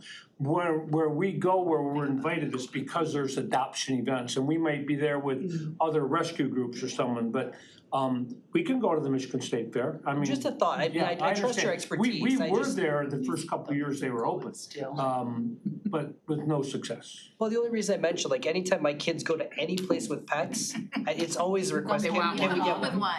Every time I take my kids out to any Bring them to the shelter. It's really dangerous. They have a great new little pet We got a little puppy there just Yeah. with your name on it. And then, second question I had quickly was for veteran services. I wasn't sure if that was addressed in this group or if someone was fielding veteran services. Veteran services is with the. Yeah, that was economic development. Sean, they ain't been before us yet. Okay, I he apologize. took it, yeah. Okay, I apologize. They were. So Oh, just Sean, with him. Okay, it was in Sean's presentation. Who's in Sean's? Okay, I apologize then. Wrong group. So I will We go can back. try, but we will miss it. No, that's totally fine. Whispering in the chairs. I know, okay. Nope, I'm good then. Thank you so much. A couple of things about that though. You were wondering if we still do the zoo events. The pet adoption at the zoo? If we, at the zoo doesn't, that used to be the biggest event of the year. Right. But COVID stopped that and they haven't started it up again. Now, I'm meeting with the Humane Society next week, because the Humane Society is the group that put that whole meet your next best friend at the zoo. So I'm gonna ask that question if that's gonna take place again, but it hasn't, COVID stopped. And as far as going out to other events, it's not necessarily important to have a bunch of animals there as it is to just Get it out there, put it out there. publicizing that this, They can we have come so this much for and, 2 you weeks know, if they gotta give us a come call, kind of thing, yeah. I agree. Okay. I didn't get them with staffing, but that's gonna change. Okay, good. Let's see, next we have Commissioner Long. Okay, so for one question for community corrections, you had mentioned you're seeking the 2.5 positions and that you're applying for a grant and you think you're getting that grant. Will that grant be a reoccurring grant that will pay for those positions indefinitely? I mean, is it a grant that you're gonna apply for every year that will pay for those positions, is my question for you. It's the same grant that we've asked for since '94. So it's the Office of Community Corrections, MDOC. It's the same reoccurring grant. I just asked for more money Okay. from the pool that's And available. you think you're getting more, and so then that will cover the cost of those And- 2.5 And positions? then after that, it would be a continuation grant Okay. request that, yes, the understanding would be that would be continued Perfect. and funded Okay. long-term, yes. Good, I'm just looking, so if you had to come back for positions after a year, for the funding for it, so that's good. And then the medical examiner's office, you said for recruitment with Matt, do you folks, your department work with I know Walled Lake Northern, cause my kids go there, have the forensic class. Do you do anything with high school? So If you can get those kids interested then, I know there's a forensic class in most high schools now. If they reach out, I'll go and do a presentation to the high schools. Okay. To for the forensic science teachers. Okay. And we don't bring them to the office, they can't watch an autopsy, they gotta be out of high school. We Okay. just don't allow them to see an autopsy. So. I was thinking for recruitment, cause that's the time you wanna recruit them, cause then they're going to college, so I was we don't thinking allow- for They recruitment. gotta be out of high school. Okay. And then into the field before we just See, allow them. that's the way if they drop to the ground. I mean, but I end up being a nurse. I end up being a nurse and I about dropped to the ground. I'm in the OR. I'm like, oh, and the doctor, I remember the surgeon said, you were the only student that knew to get out before you dropped to the ground. And when the sterile failed, I said, oh no, I knew I was about ready to pass out, so. We do several other okay. educationals, we do for citizens academies for law enforcement, when they have their Okay. citizens academies, we do it for the police academies. But you're available maybe for those classes. I'm just thinking to get I am people available. interested, younger people interested in the forensic Yes, I'm available. science, so, perfect, thank you, that's my questions. Okay, next up we have Commissioner Cavell, followed by Commissioner Powell. Okay, cool. So thank you both, Yolanda and Chris, for your kind of setups here, cause you found it. Yeah, so cause Yolanda, you were asking, how can we fix this problem? So just a couple of quick, easy softballs for you. Would money help towards more equitable justice and treating people of color, especially teens in our community? That's kind of a loaded question. I don't have a crystal ball. Certainly money helps everything, right? I guess I'd like to say that. But I think it's more than that. We need to work with our stakeholders. We need to work with everybody. So one, we understand what's happening, and two, we develop, I think, systems of care.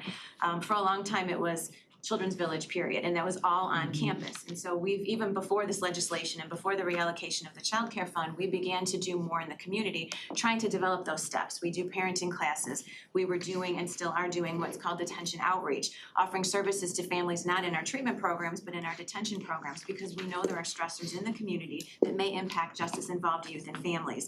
We have a reentry program that stays with our kids for ideally a minimum of 90 days post-release. That's because we know kids don't go home to a perfect environment, right? And so we don't want something as simple as a medication management or no heating in the house to impact their ability to attend school, which could then get them busted on school truancy, and they come back to the village. So we have begun to take these steps, but I think it really takes conversations. I know, or I believe anyway, that the state is beginning to have these discussions, and so I think that's gonna be helpful. Some of the legislation moving forward will be helpful. For example, if they come up with a detention screening tool, that would be done pre-disposition, pre-detainment, before youth even comes to the village. Right now, there is no such thing. So that decision is based on what? And I'm just gonna leave it at that, on what? But if there's a screening tool that is mandated by the state, then that would have to be done on the front end, and that would guide the decision making, right? And so it would make it maybe more equitable, maybe more fair. So there's a lot going on, but I mean, certainly, again, money doesn't ever hurt, I guess is my answer to your question, right? Just real quick, the screening tool, who would be the people who would have to do it? Would it be like the arresting officer, or would it be? We don't know yet, so the legislation is pending. That doesn't mean that people can't start to do it on the front end, and so those are even some of the conversations that we've begun to have. But that's a very good question. You know, Children's Village can't be all things to all people, but we absolutely want and need to have a seat at the table so we can be a part of this movement. It could happen on multiple levels. It could be the court, it could be law enforcement, it could be maybe the court clinic. You know, again, these are all maybes. These are not me giving the answer, but there's so many possibilities for that, and I think that would help. Okay. I really do. So then, in your budget, how much of it is general fund from property taxes and our general fund, you know, finance committee stuff? And how much of it is special revenue that you get in grants? I don't have that answer for you right now. I mean, Just said 75-25 is the new formula. Well, right, So I'm okay, just so looking I'm at sorry, round right now the numbers. child care fund is a 50-50 split, so almost all of the work that we do is reimbursable 50% by the child care fund. It's gonna reallocate more in favor of a 75% to reimburse community base, which is a good thing. Because right now, part of the issue as we see it is there is a shortage of programs in the community to service kids. So either on the front end or the back end, either there's no services in the community to prevent them from coming to the village, or they come to the village and there's maybe no services on the back end to keep them in the community after they leave the village. And so if there's more financial support in those community-based programs, whether we provide them or not, right, that's gonna support that initiative. So you mentioned more financial support for community-based programs, and there's about to be a 50%. You got anything else, Commissioner? I know you're. I'm just getting started, Gwen, I got, Well, so there's all gonna be a right, 50%. let me just say, we are at our 45-minute And I still window got for one this question. group. Okay. And Commissioner Powell hasn't had a chance yet, so be concise with your question, and then we'll move on to Alright, Commissioner I guess I Powell. won't do the slow build for everybody, but the short and the long version is the sheriff's budget is over $120 million general fund. What is your total budget, round number? Kevin's right. It's about 32 million. $32 million, 50% from special revenue, so it's 16 million from general fund to work with justice-involved youth. 60% of them are Black young people in Oakland County. 120 million just general fund. Sheriff's office is 195 million total. Second, CCAB, how much of your revenue comes from general fund and how much comes from special revenue grants? It's about 5.6 million general fund and 2.2 million special revenue. And you have a 1.3% recidivism rate of people going back in? That are on pretrial supervision. So that sounds like a very good ROI that we don't have to spend a lot of taxpayer money on. And we have a whole bunch of other money that we spend a bunch of taxpayer money on that maybe we could find some places to shave. That's my point. Good point. Also, are there SROs that arrest kids that come to Children's Village? SRO. I'm sorry. School resource officer. They don't have the authority to detain, but I'm sure they're involved in the process. Okay, thank you. Okay, thank you, Commissioner Cavell, for keeping it short. Yeah. Commissioner Powell. So, question for you. Have you been in this lead position 5+ or 5 less? I have not. So I've been in this industry for, 30+ years. I've been with Oakland County 10, I've been the manager almost 2. Okay, let me just say this, you can stop right there. Thank you very much. Why? Cause ain't nobody for that many years, and why we late in the game getting that type of data? That's ridiculous. At the end of the day, if we would have been had this data and had, I would say maybe our leadership that's why 5 years, I've been here 5 years. That's why I asked you that, cause I ain't think so. Cause I ain't never heard a presentation come before us from Children's Village and talking about them data numbers, and it's reflecting the community that I stay in and grew up in. Cause I know majority of them kids coming from the city of Pontiac. I already know this, but everything you hit on, I'm so happy because I can't wait till next year to hear your report. Because I think that once you fit that data, from family, schools, everything you said, I know that's going on in my community. So you do have to have the overall, all hands on deck approach in looking at that data to help that community and them kids and culturally us.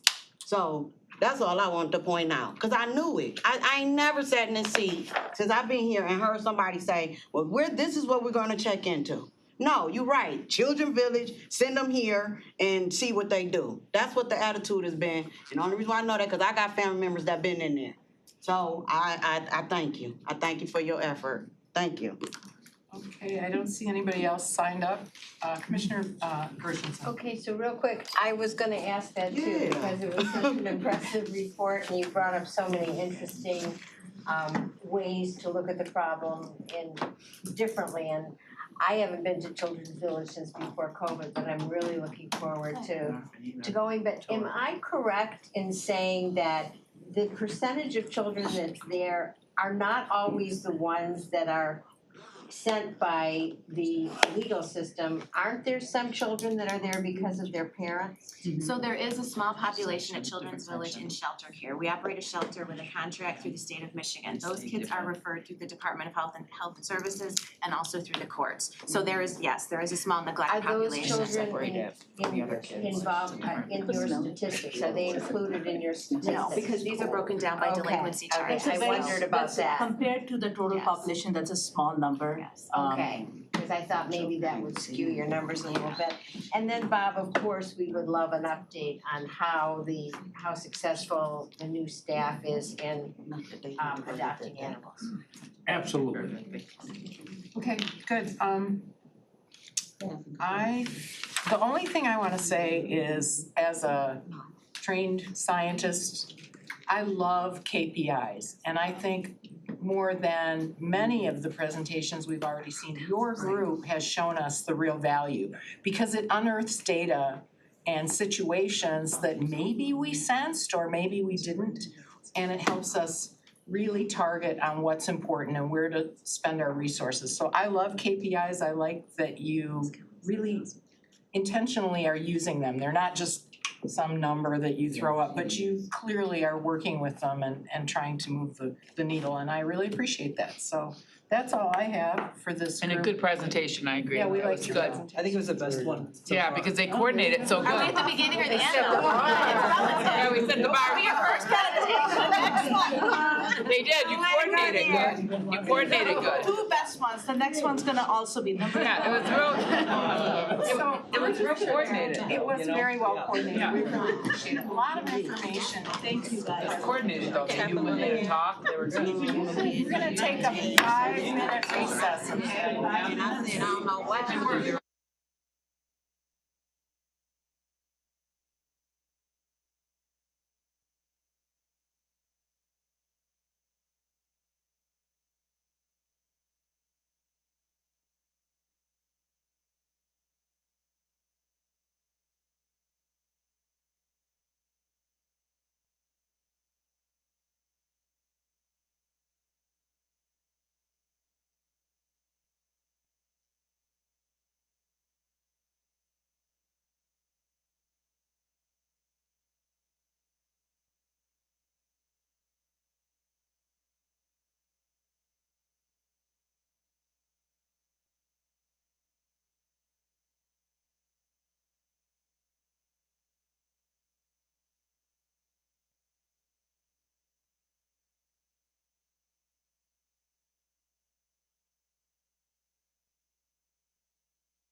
You know, They have a new thing. oh, they're just cutting it in so deep of a lady, I'm like, There's 4 today, right? yeah, we're halfway done. They can. Oh, no, the fourth one is management budget. Yeah, it's After 4. health and human services. Sit down so we. 4. Oh, that's a nice sweater you got there. You like it? What does it say? Yeah, see, Are you gonna Yeah, have a right, for conflict? real, that's why I wear Yeah. my thicker cool guy shirt. Yeah. Chocolate? Yeah. No, I'm good. Sorry, I'm full. But yeah, this is it. And then they moved theirs here. So that's fine. Next up. Next up, my favorite. All right, welcome everybody to I like the how- budget hearing for the Department of Health and Human Services. Thanks for coming. And go ahead and introduce yourselves and Well, I'll get us started again. So, hi everyone again. Excuse myself, so I'm not gonna do that again. Thank you so much for inviting us to share our budget. And like I mentioned before, this is really great for us because we get to share the things we're excited about with you. Today I'm joined by Leanne Stafford, who needs no introduction. She's the director. We know her by her voice. Exactly. She and needs the to button forget. that We says, love it. I survived the pandemic. Thank you. Exactly. Thank you. I also want to introduce some staff from our housing team. I know you've met some of them, but Khatija Walker, she is our first ever housing officer. And we also have Kyle Hines here, who's the manager of our housing trust fund. And our latest member of the team is Michelle Holmes. She joined on Monday. We'll be sure to ask you all the questions, right? No, I'm kidding. Still here, so we're. Yeah, we could throw her in quickly, right?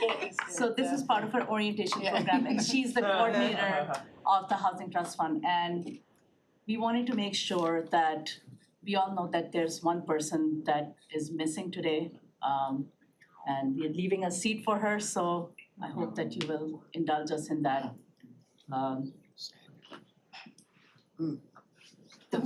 Okay. We're gonna, it's hard, so, yeah. Dr. Calandra Green was an immensely important part of the team. She leaves a huge crater. I've only known her a few months and I know what impact she had on me personally. We just wanted to make sure a lot of the work we're presenting today was her hard work as well, so keeping a little space for her. And Leanne is currently our public health officer and our health and human services director, because we really are, being intentional about how we fill this huge crater that she left. So just wanted to say that. And I'll also say that over the last 6 months, I've had the opportunity to not only have a ton of conversations with Leanne, like a ton, another person on my speed dial, but also with key members of her team. I had the opportunity actually a lot of the times to have on-the-ground experience with some of the hardworking folks that work in health and human services. I actually was just part of a sanitarian visit on Monday. I truly commend the passion and commitment they carry into their work every single day. And I know none of that would be possible without the leadership of Leanne, and just the passion and the love and the authenticity she brings into the county every single day. So thank you, Leanne. So in a moment, Leanne will go over the budget presentation for Health and Human Services. Some of the things she'll highlight are guided by this shared vision we have about, wait for it, improving user experience. I talked about this before, so I'm just doing it. Improving user experience for those we serve and those we partner with, as well as making our services and our work more accessible to those who are not using it. Demystifying the county for the people who don't see themselves here.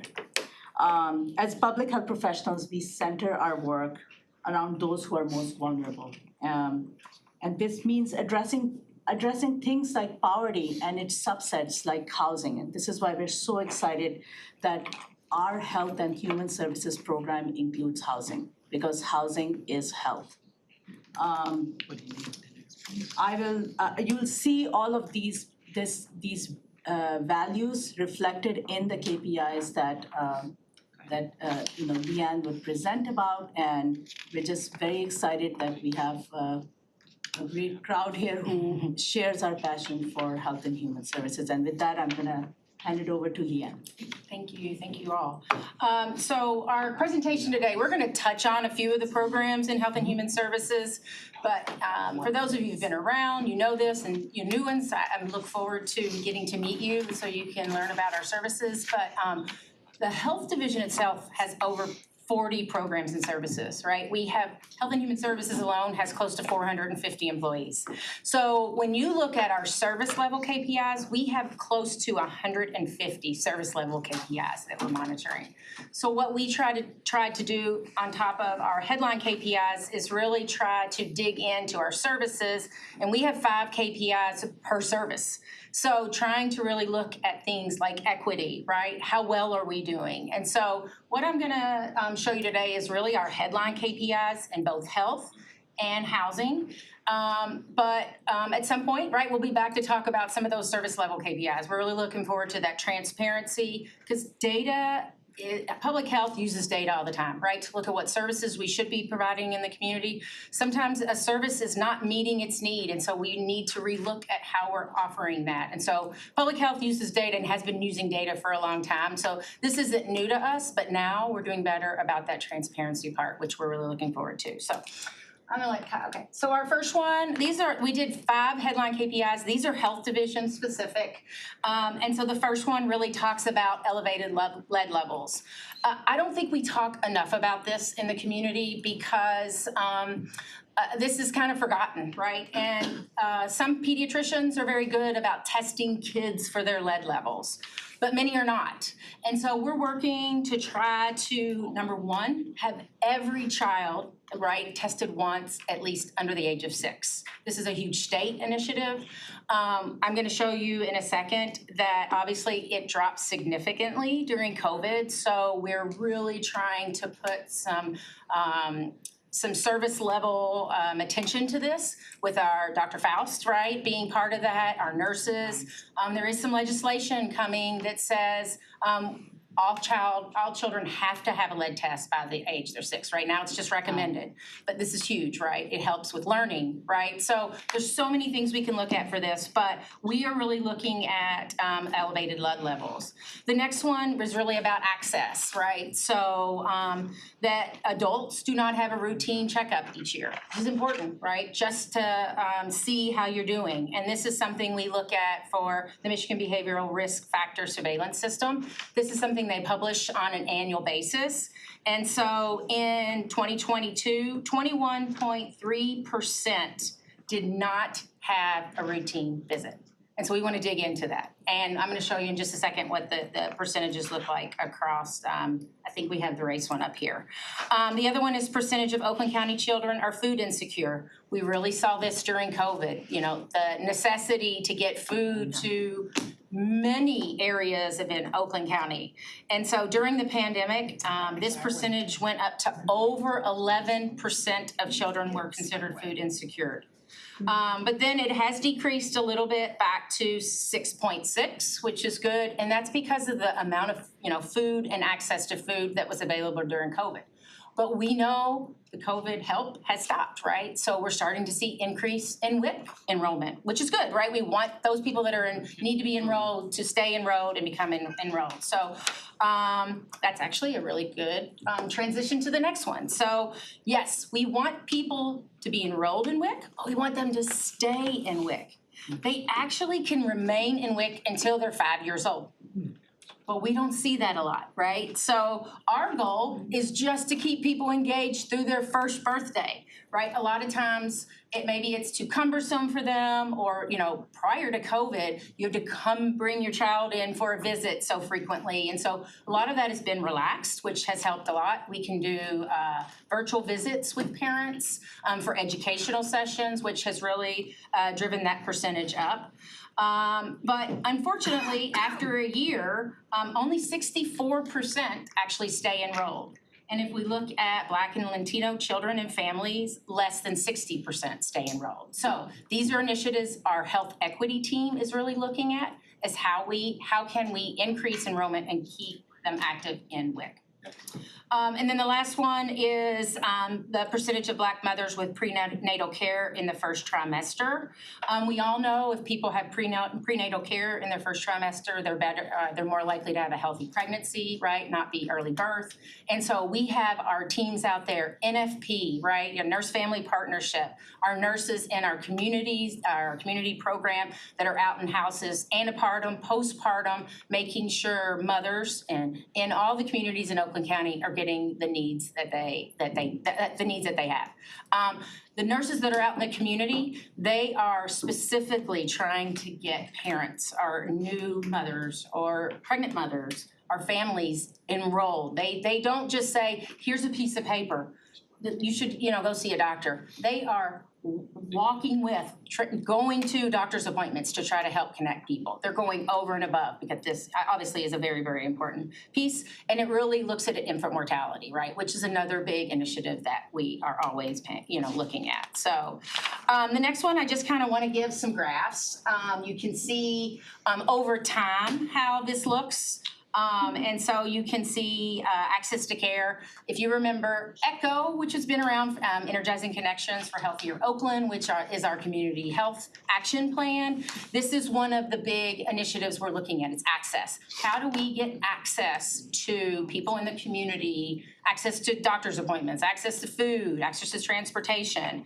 And one of the big ones is just how do we get people to get that routine care once a year, right? Just annual. And so you can see there was a huge dip, right? Reduced, right? People were getting to the doctor, but again, after COVID, we know people didn't have the access, right? Doctor's offices were closed. So we're starting to see a small tick back up, but this is something our ECHO team is really working on. Again, I talked about prenatal care. You can see, right, the discrepancy here where you can see that all mothers that have a prenatal care in the first month is close to 85%. But when you look at it across, Black mothers, it's reduced significantly. Again, this is a big focus for our community nursing team. We have a health equity team specific to the health division, actually. We're expanding it to Health and Human Services to make it bigger, but this is a big focus of theirs. Where does the service, the gap, right, exist, and where can we do better as the county and our community nurses and our partners? We can't do this alone, right? We only have about 25 nurses that are in the community, but we have tons of partners that we can work with. And so using this data really does help show this to our partners. A little bit of, next one is about WIC. So again, just looking at, we really want to look at to see if the races are impacted differently. And so you can see here, I talked a little bit about it, that the enrollment over a year looks very different if you look at all WIC children and then Black and Hispanic Latino WIC children. And again, this WIC team has their own staff going out into the community and trying to connect to those partners in those locations. Dads are eligible, right? Dads are eligible if they, are a single dad, they can enroll in WIC. And so we're trying to get out into the community and find every person that's eligible to be enrolled. Child food insecurity, you can see obviously Feeding America. We've had, we did some great ARPA projects around getting food out into the community locations. We're gonna do a food system scan, right? We're working on that. We're finally getting those RFPs wrapped up, so we'll be able to bring some of that data up very soon. But obviously you can see the insecurity, or the food insecure dropped during COVID because of the access, but then again, we're starting to see this tick back up. So we really gotta look at where we can be effective.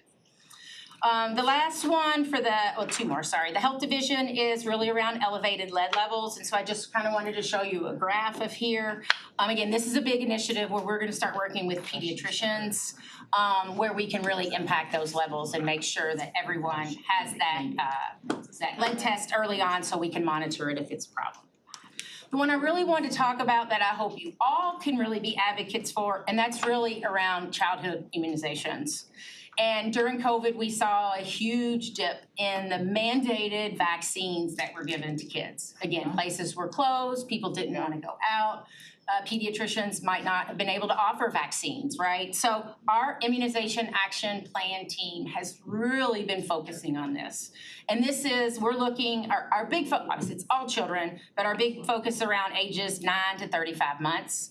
And you can see Oakland County is a little bit higher than others, but it's still not where we want it to be, right? We're gonna continue to work to ensure that every kid has access to the vaccines and that when they don't have access in the community, that we are available here at the Oakland County Health Division.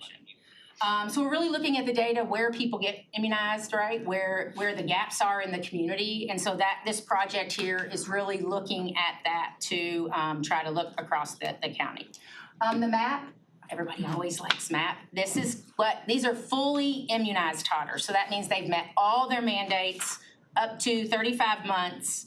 And so you can see here, our immunization action plan team holds a monthly meeting, but on a quarterly basis, monthly basis, offers office hours to pediatrician's office to answer questions, like how to work with maybe parents that are concerned about getting certain vaccines. So we're really trying to do some extensive training in the communities to get that information out.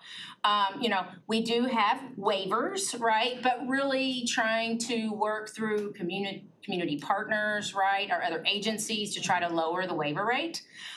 Again, getting those childhood vaccinations are very, very important. And then looking by data, right? So taking the data, like this map here, and trying to pinpoint where we need to be in the community. Our goal is to, instead of people having to come to us, we want to be in the community. We want to be in the communities that have the most need, those that want us there. We saw in COVID, when we went out into the communities, people were more enticed to receive their COVID vaccine. When we asked them to come to us, we had less of an interest. And so we know we need to change kind of our model of how that works. And then also community health workers, we got a grant that we're really excited about that we're gonna be able to start bringing in community health workers that can get in the community and talk to communities and say, this is why it's important, we want you on board, hear what the issues are so that we can really change how we do the model. So the next ones are our neighborhood and housing department KPIs. And so I'm going to kind of go through this, but I am going to kind of take a little time to discuss with our new leadership, right? We are kind of starting over and we want to make sure that the KPIs match, right, what our services are in the community and what we should be looking at in the community. But I wanted to talk about the ones that we have now, so these might look a little bit different, right? We're gonna take some time, we wanted to give them some time to really get into the office. We had some huge HUD reports and requirements that were due that we had to make sure were done. And so now we're gonna really start digging into these and making sure these are the best. But these are the number of affordable housing units. We know that's very important, right? We have the Housing Trust Fund that we're looking at how we can increase the number of housing units. Then also the number of home improvement applications. And we've talked a lot about this. This has been one of the programs, the longest standing programs here at the county, which was really home improvement. But how do we expand that, right? To look at other opportunities for people to have access to home improvement and work in their home. The other is housing counseling. That's one of our big programs, right? We have 3 housing counselors that can sit down with people and talk about finances, right? How to manage their funds better.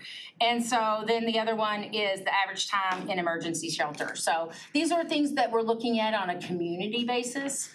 Again, for the service level KPIs, we're really trying to look at the services they provide and which ones make the most sense for them.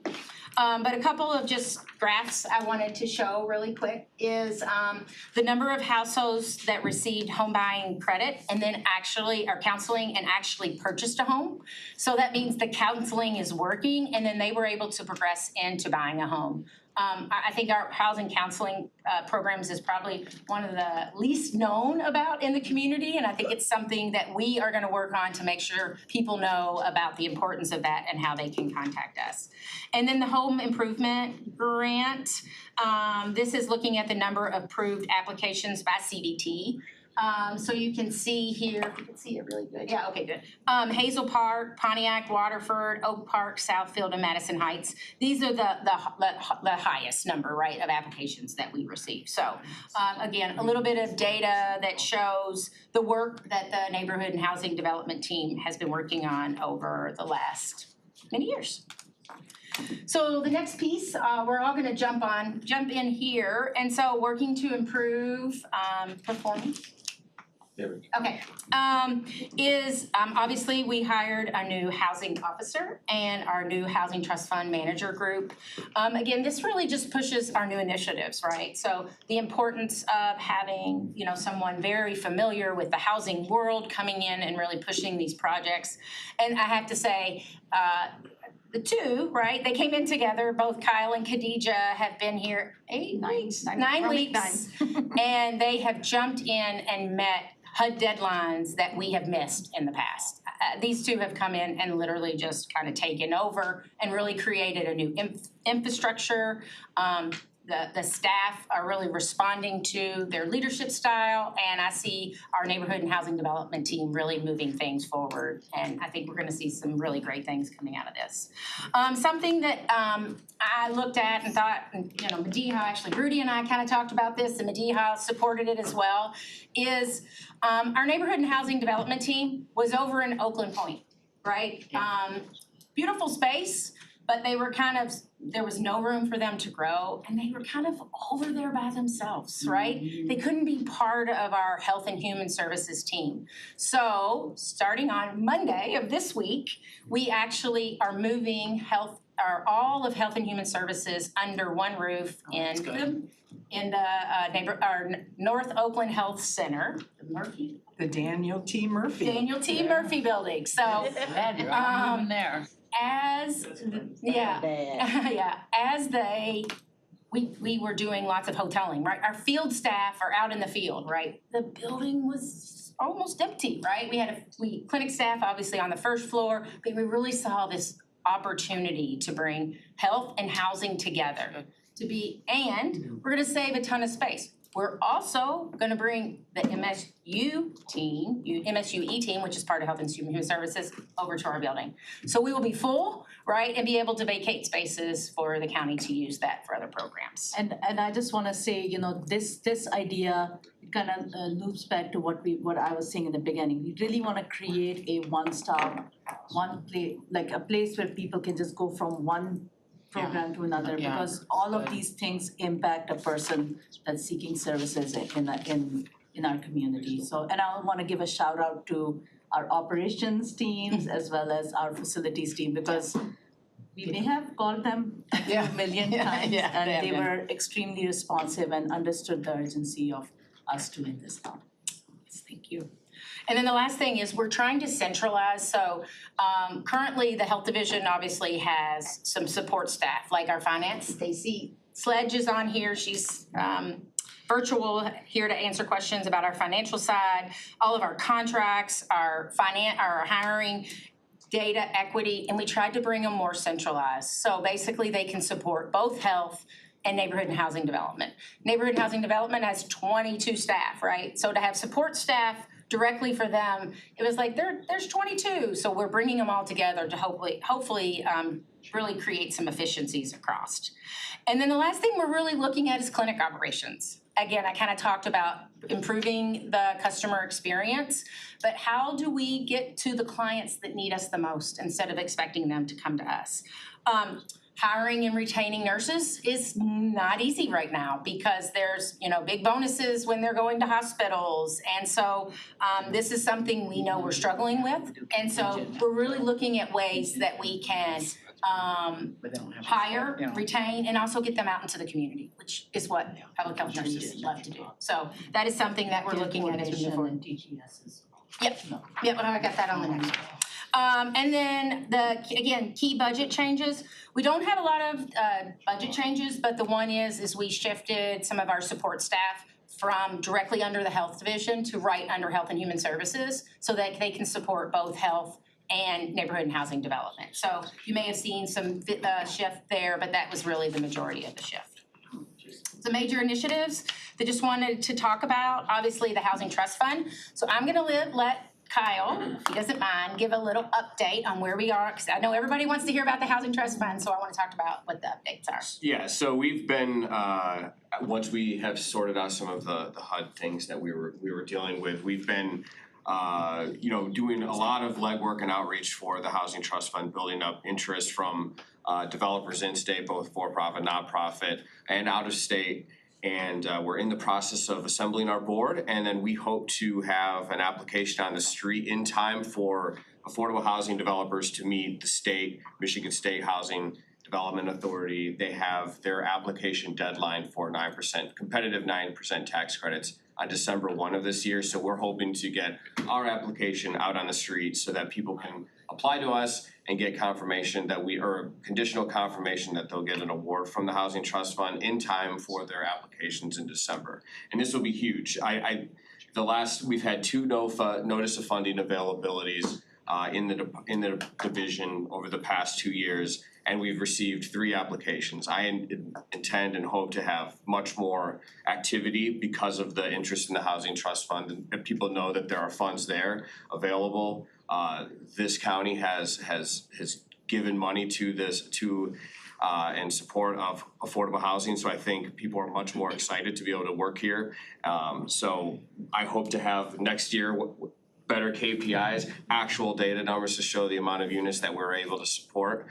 So we're hoping to have much more interest and be able to provide you with more updates as we continue to proceed. So if anybody ever has any questions, we have an open door, and I will talk to anybody that you may know that may want to provide us with mixed income, affordable, attainable, whatever you want to workforce, whatever you want to call it. We're here to help and support and find a way to get it done. Thank you. And then the next one is improving customer experience. I talked a little bit about getting out into the community. That's just one way, right, of improving the customer experience. But I thought Khadija could take a minute and talk about what she has implemented just in the 9 weeks that she's been here, so. Yeah, so that's very key to this work, and even the success with what kind of Kyle was referring to, where we want people to know we're a partner. We want you to go after our notice of funding availability. We want to partner with you on projects. So we need to make sure that we've got strong user and customer experience across the board. So one of the things that we've started with is just working with our cities, villages, and townships, all of our what we call CVTs, and trying to start building relationships. So in our 2 months here, we've been out meeting with our different leadership teams within some of those local municipalities. We've been touring on some of the projects to see where there's synergies and partnerships. But what's really key is some of the feedback that I heard just even in my first few weeks here was just not always maybe having the best communication across the board. And we wanted to improve that as something we could immediately put in place. And so what we've rolled out just even this week is we've made sure that every participating municipality has received correspondence from us about open office hours that are going to be going into effect this month. In fact, there'll be standing office hours that will happen monthly with our team and our staff team to walk them through projects, answer questions, help with the processing of invoices, vouchers, all the things that we're required to do under HUD. We also are offering our CDBG, our Community Development Block Grant Workshop much earlier this year. We're going to do it in early September, on September 6th. It's something that we're trying to put some technology behind so that we can implement that as part of our office hours, play recordings, have information there if people aren't able to attend, and just try to make it a simpler process overall. We also are doing some workarounds on making sure that people are up to date in all of our participating municipalities around the financials. So the projects are complex, things carry over year to year. And just communication with each of those participating municipalities is going to be really key in terms of what's been spent down, what's remaining, and how can we as the county just help provide additional support where maybe projects were delayed or maybe they were delayed because of all these various reasons coming out of the pandemic. We know that there was, hardships around with our contractors and such. So So we are really putting, both feet forward and not wasting time. And so, like I said, all of this has happened even in the last couple weeks. We put a plan together and are getting our communications out. And hopefully, this is gonna be something that's gonna make things a lot simpler and easier and give people, once again, that open door to make sure they're working with us and that we're being good partners. The other thing, actually Heather mentioned it, that Children's Village will be doing it. It'll actually a department initiative, the TTS, Transitions to Success. We're bringing training here, not only for our employees, we're gonna try some partner organizations and as she mentioned, it's kind of a care coordination model, right? So that people are interacting with clients in a certain way. I think, Charlie, you're trained on it, right? So he can help us implement that. So we're really looking forward to that. That's coming in October, so. And then the last two things that I have here, just because we do have a couple of IT projects. And unfortunately, neighborhood and housing development works 97% on paper still. So, exactly. That's what I said. That's what I said too. When I started learning this, I did hear, so they were talking about an application that they receive, and they said, and it goes in a drawer. And I was like, so they must be like a folder. It goes in a drawer. It goes in a drawer. There's literally a drawer. It might be a folder now, I don't know, but. I think it's a folder drawer. We have some work to do here. So we're looking at an application. We are lucky to find and have Kyle, but Kyle did a lot of interaction in his prior employment with the product. And so we're looking for something similar to that. Hopefully we can get the one that they had, but if not, I'm sure there's other applications out there. So we're gonna be looking at that. We're gonna be bringing that to the board. Also, an electronic food inspection program. So we currently have our in-house built, it's called eHealth. We have transitioned our well and septic program out of that, but that is still an enterprise system that, in-house built system that we need to get out of. And so we will be looking to build the food inspection program. And in that, our plan is to do, if you remember the inspection reports that are on the internet, we will be integrating all of that into one. And then we are expanding our electronic medical record Insight. We currently use that in the health division, and so we're looking at, like you do, a dashboard when you log into maybe your physician's network, and you can see your tests and you can see what's like all your appointments. We're gonna be implementing something like that with IT, so people can have access to their immunization records, all their testing records, and so that's coming this year as well. And then our major contracts for bid are the three here. The first one is Select Medical. That's actually a county-wide. That's the maintenance on the AED, CPR, and first aid training. Radiology and Associates, they read our TB chest x-rays, so we actually have to send those off and they read those. And then Thermo Electron of North America, that is our lab equipment that we use for many things, but that is up for bid, so we will be sending those out. Okay. With that, thank you for your presentation. And I will open it up to. You see mine, I put it on there. Yeah, mine's not on there. Mine's not on there either? Nobody's on. Oh, I did it. I'm I put a request. Yeah, me too.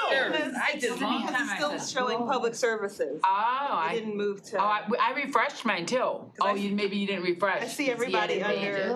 Why did not even do a button press? I have a quick comment, so I should be first. I don't have a question. Charlie has long stuff probably. I got a question. Someone just jumped in. Oh, Commissioner hey, Powell. where'd I go? Oh, wait a minute, that's not fair. There we go. Nice, way to get in there, Angie. Good shit. That's not fair. I was fast like a game show. I went real early on the first slide. So I did too, but it was a public, it was a last Oh, one. man. Mike Keys is messing. I didn't have a question. All right, you figured it out. Did that, thanks. No.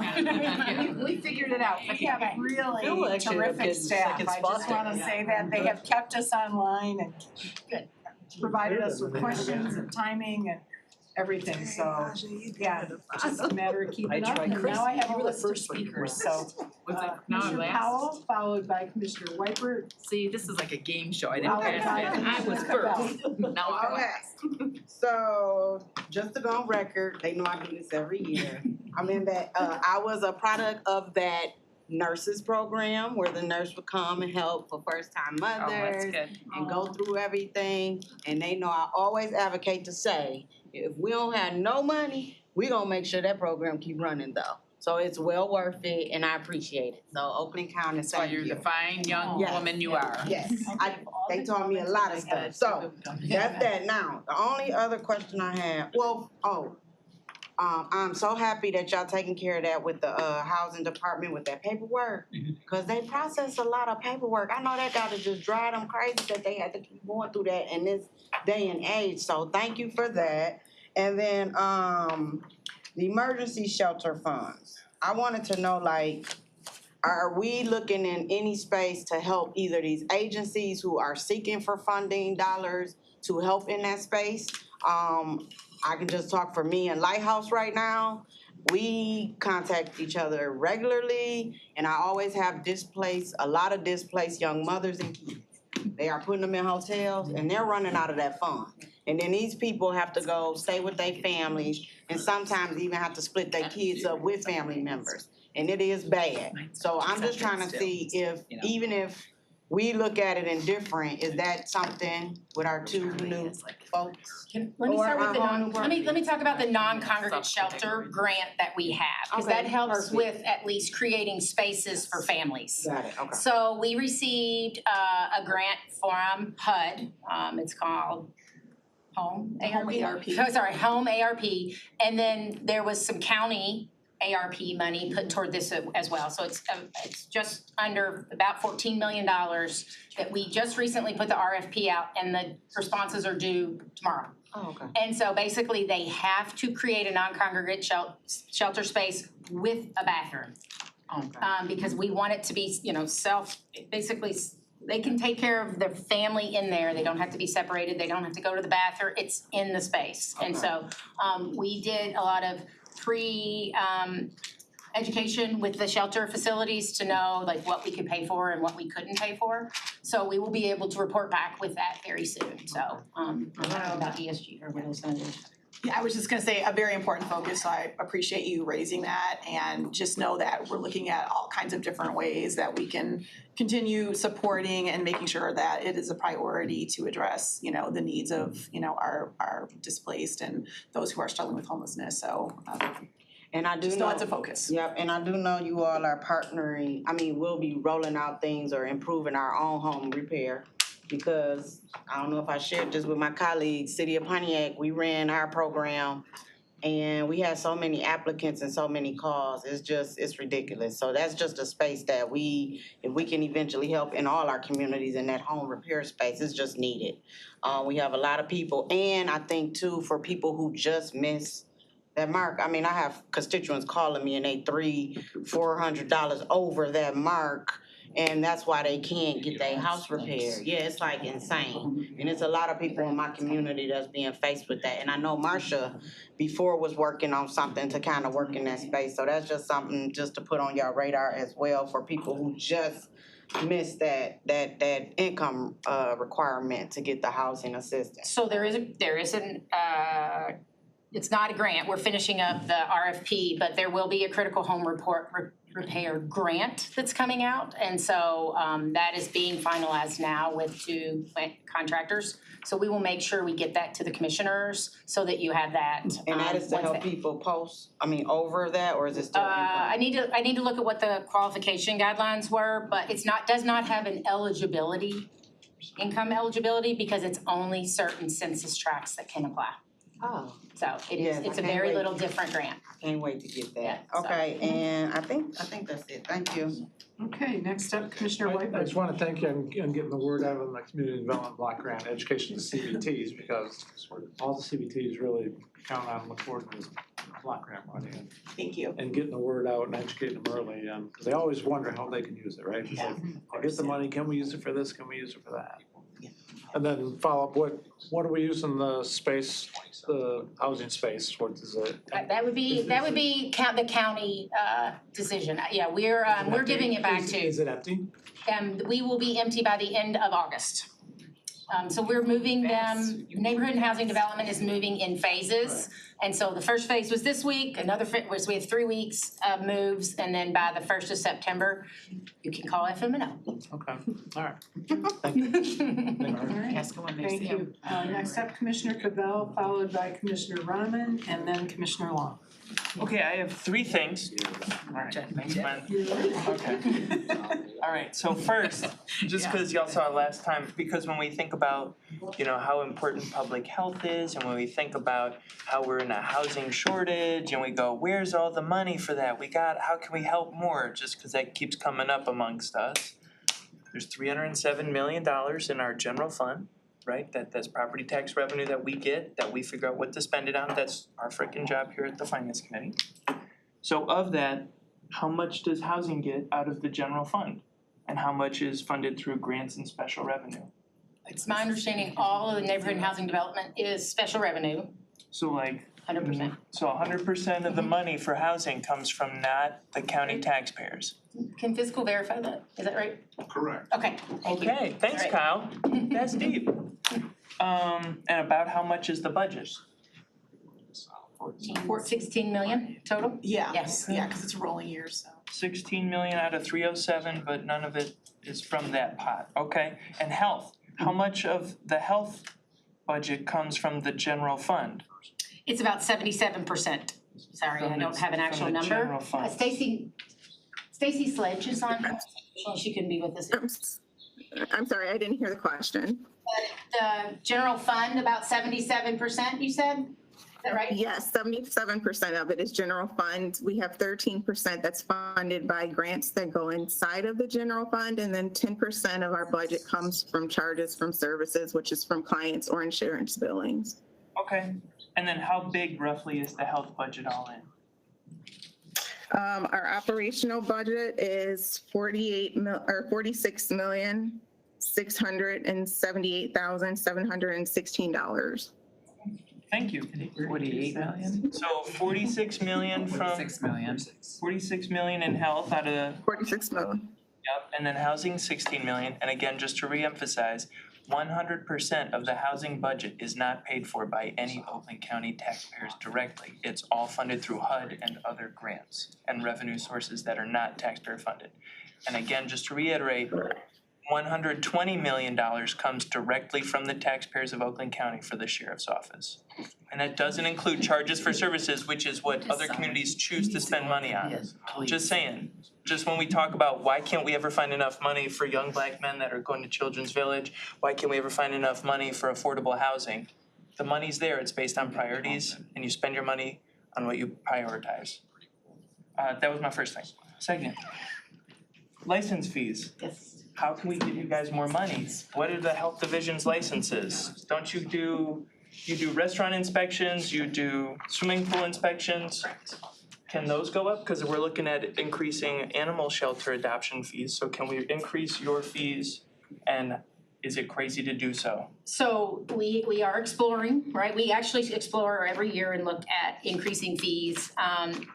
The public health code does not allow us to like make money off of fees, right? Sure. But we have to be able to cover like the administration of the program. And we haven't had a chance to really dig into this, but it doesn't cover the administration of the program, what we charge. If you look at our surrounding counties, what they charge for some of their fees, like pool inspections, even restaurant inspections, most people pay at least $100 more than we pay. Some $200, $300, $400, $500, which is an annual fee. Some of that goes directly to the state, like the state gets a cut of that. It's like called an education fee that they do some programs around. And so basically it becomes a draft that, the Board of Commissioner, any fee change comes to here for approval, so. Okay. So that's something we could do though, and that's, you'd be okay with that? Something we would definitely look at it, yeah. Okay, thanks. And the last thing is all this work that you're doing, what do you need more of? What can we be conscious of? Right, Sean, in the economic development presentation kind of primed us for a couple of asks he had coming in later in the year. But other asks do you have that we should be primed for from you all? Well, Hard numbers or not, but just I think- things. Yeah, I think like as you heard from the presentation, we've had quite a few transitions and changes, and I think we really need to. We actually in the next 2 months will be looking at, how these transitions play out into who we wanna be. So why don't you hold that thought and maybe we can have this discussion in a couple of months. One thing I would is just advocate for our services, right? And I know you all do that, but if there's questions you have, not sure if somebody is eligible for something, like the dental program, right? A lot of people don't even know that our dental program exists. Seniors are calling us, frequently. Children are eligible for it, right? If they're underinsured or uninsured, veterans qualify 100%. We don't have enough dental clients in the program, right? We want more clients in the program. So NFP, right, advocating, when Commissioner Powell stands up and talks about the importance of NFP, right? Parents ask the question, do I qualify for NFP? And that's how we're out looking for people, but that's not always, so your word of mouth to our services are generally the best, right? And so keep bringing them to us, because we're ready to serve them, so. And that I think goes with our partners and subcontractors, 'cause I think we all have a lot of work to do in helping demystify the county to folks that don't see themselves here. Okay, is that it, Charlie? Yeah. Okay, next up is Commissioner Rahman, followed by Commissioner Long, and then Commissioner Powell. Thank you. This wasn't a question, but since Charlie raised it, with the programs that you're mentioning, is there anything that we as commissioners, is there any communication of what's available? Because especially me being new, I'd love to shout this from the rooftops, but I just don't know enough about all the We're gonna different see you programs. on Wednesday, we're gonna see you soon, right? Yes. And we have a whole packet of stuff for you. Okay. So it's like what the services are, best places. The one thing I would like to just shout from the rooftop is nurse on call. And I wanna just provide one statistic, I didn't start with it, but in 2018, we only took 15,000 calls. In 2021, we took over 100,000 calls to nurse on call. And in 2022, again, COVID came down, right? Most of the questions were COVID. We still took 48,000 calls for nurse on call, right? So, this is services, connecting people to, so it's a necessary service that we continue to grow, right? Part-timers, we love part-time nurses that have retired and then come in and they wanna work 20 hours a week. And so that's something, it's a number, we'll give you cards, we'll give you magnets so that you can continue, because that connects them to services in the community as well, not just Oakland County services. Absolutely, no, and I'm happy to do that. I just wasn't sure, do you advertise that as it is? Is it, okay, all right, perfect. Thank Can you. I also say that we are gonna, I invite anyone to reach out to us. I do a lot of on the ground stuff with the staff, so if you wanna join me to see how things work on the ground, we can do that. We can grab a coffee to share ideas. Please don't hesitate to reach out, because I know I'm new, so I wanna make sure I'm also building, we build relationships and get to know what the other person's doing. Sure, thank you. So I'm gonna get to my questions now. First one was mental health. What is our overall investment strategy, and is there also coordination with the sheriff's office? Because this was something that came up yesterday during the presentation. I know it's clearly a very important topic. I didn't hear anything in the presentation, so I wasn't sure kind of where that is on the priority list, how and where we're investing, and kind of what we're doing moving forward. So we don't have money directly, or we don't have programs directly at the health division, although we do some suicide prevention work, right? We do prevention work, but we partner with Oakland Community Health Network. So obviously the county provides money to OCHN, which I know you all have heard those presentations, but we partner very close with OCHN. Again, Madiha and I just yesterday sat down with Dana, their CEO, to talk about how we can partner, what are the gaps in the community where we can help, where they need assistance. So we have a lot of connection with them. We do receive money from OCHN to offer some services. Like I said, we do some prevention services in the schools, our health educators do, and then our suicide prevention and our SUD programs, so. Thank you. No, and we have a cadence, so we meet with Dana on a regular basis, so if there are things that you'd like us to elevate more, we're happy to do that. Okay, and we can talk more next week, so Yeah, for that's sure. definitely one of the things I wanna cover with you. And then the other thing too is, and this is one of the things we were reading through, so I know overall it's Michigan ranks 39th in the country for overall health outcomes and among the bottom for per capita public health spending. Where do we as a county stand as far as, I guess, not only monitoring the health outcomes, but also ensuring folks that, you know, at the end of the day that we are investing in the appropriate treatment as well. So it's not just the, you know, preventative, but just kind of keeping track and making sure that we're investing in long-term outcomes. So we have a lot of mandates, right, that look at some of those outcome or those services. But I think we work with our partners. ECHO, we'll talk to you a lot about ECHO, right? That's all of our partner organizations coming together to look at where the spending is occurring. What does the data show? Where we should be spending our money, right? And so again, something I think public health has done well for a long time is really looking at the data to say, and the results of the programs. Are we spending the money where it makes the biggest difference? And when we don't, we try to adjust, right? So is it a different type of staffing? Is it a different type of program? And so I think, you know, monitoring the statistics you're talking about, right? We really look as a team across the board. We look at it as across all health officers, which I'm kind of gotten back into, is where can we make the biggest difference with sometimes the limited amount of money that we receive from the state or toward public health, so. Thank you. Okay, Commissioner Long. Oh, I just wanted to, on your beginning slide, Leanne, on the food insecurity, so just so everyone knows, because a lot of you don't have children in school, but there's the free breakfast and lunch program that passed, and I kept thinking, nobody knows about it this year. You know, yeah, because it passed at the state, and I think it was $160 million for them to get breakfast and lunch, regardless of income. And so I just looked at my school enrollment, they finally put free lunch, you know, so I'm glad, because I keep getting these messages, and like, no one knows. I've been telling people when I'm out shopping, like, you know, there's free lunch and breakfast, so your kids can eat your breakfast at school too. So it's finally on our back to school email, so I was glad to see that. So that will help a little bit during the school year. I think that helps, because if someone's going home to no meal, at least they can get to school a few minutes early, 2 meals at school for the whole entire school year. And that's the whole state, right, statewide this year.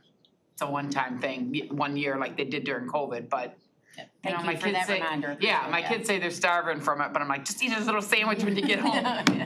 Because it doesn't make you pack lunches, it's nice, you know, but it is good because like no one has time for breakfast, so I think they have those little breakfast burrito, they can grab that, and it's, you know, I mean, studies show if they eat breakfast, they're smarter at school. So I'm glad, you know, that's for the school year this year, so you guys know too, if someone's struck, you know, hopefully, because it's like the school wasn't announcing it, I was kind of worried that people wouldn't know and they'd be going to school hungry and not like thinking it's reduced meal, and then they're afraid. That's what happened during COVID, is kids were thinking it was free food, and they were thinking it was for the reduced meal, the lower income kids only.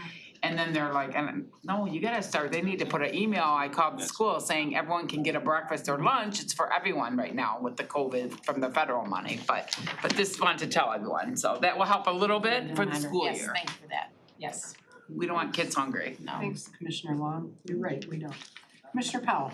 I was just asking, Leanne, is the health department interested in traveling to cities, and we host, I don't know, like mini health or resource fairs from, I know you said you want to be more in the community. And then I wanted to ask specifically about that dental. Is it a mobile dental thing, or? So the current contract is with Joslyn Smile Center, which is down in downtown Pontiac, which is Honor Community Health's Joslyn Smile Center. So it's a contract that went out for RFP, and actually the way the program was originally kind of invented is that we only paid Medicaid rates to dental or to dentists. They barely could make, you know, see a client and make enough to see the client. So we raised it to be more like a Healthy Michigan rates.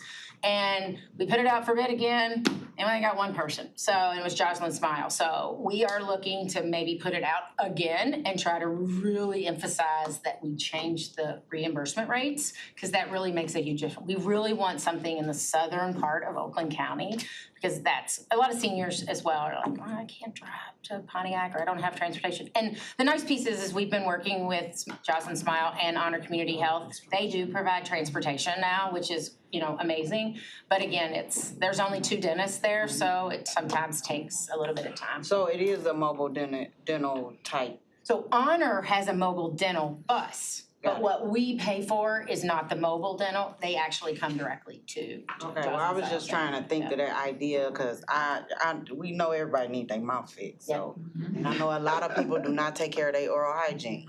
So if I somehow, now it's on my radar, I'm gonna try to see if I can pull some stuff together. And I'll get a flyer out to you all too, just so you can see the we pay for dentures, right? We help pay for dentures for people.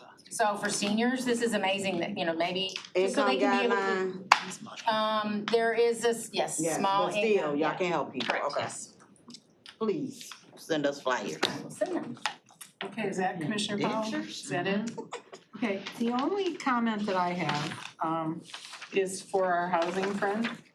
And I brought it up during the economic development piece of our presentations today. There are a lot of buildings all over the place, office buildings, strip malls that are empty and are not gonna be full again for a long time. And it's my opinion that we need to be talking about redeveloping them into housing units, apartments, duplexes, fourplexes associated with the malls. I don't know, I see lots of options. I read about lots of options, so I'd like to know and I know it's gonna take incentives for developers, cause I've been around developers for 40 years and they really like green space and, being able to build what they wanna build. And if we want them to build what we need to find ways to incentivize that kind of behavior or partner with developers so that they will spend money to redevelop an old mall or redevelop an old strip mall or redevelop a 3-story office building or something. So my question to you is, are we doing anything in that direction yet? And if not, will you take it on as something on your travels to let folks know, some of us here wanna see that kind of thing happening? Yeah, and I think we'll support any type of housing all across the board. And I know that that's a huge issue, is that we just have vacant buildings adding nothing. They could be doing so much more by providing housing for all different types of income bands. And I think it's gonna take, a diversity of incomes and rents that you can charge there to be able to make a conversion of an office space, pencil, or any other non-housing space. So there is a cost to it, but I think that's why this county has said that we'll start out with $10-12 million for the housing trust fund, show us some success, and then if we can see a good program and willing developers that we can work with to do this type of activity, we can look at that. There's also being able to partner with our CVTs to, if a city saying, hey, if you have funds available to participate and support this, it's gonna take everybody. It'll take the county's effort, it'll take the city's effort, and if there's state funding available to be able to pay for this conversion, we can do that. The good news is that adaptive reuse and renovation of buildings qualifies for CDBG funds, so we can use all of our different pools of funding to be able to make these projects get off the ground. And I know that just because of the amount of activity, I think that Troy's already has one coming through. I think there's a forum on it coming up very shortly that I will be attending. But other cities are doing it, and so as it becomes more in vogue and best practices are developed, we can incorporate and employ them throughout the county to be able to provide additional housing, because everybody talks about the land's too expensive, so I can't build affordable housing. Well, here's a vacant building that's doing nothing. How about we take a look at that? So I think like how you said, in my travels, I will tell everybody to try to look at this. I know that people have used warehouses for the longest time. Let's start looking at office uses and I think if you can provide an affordable unit there, I think it's much better for the community overall.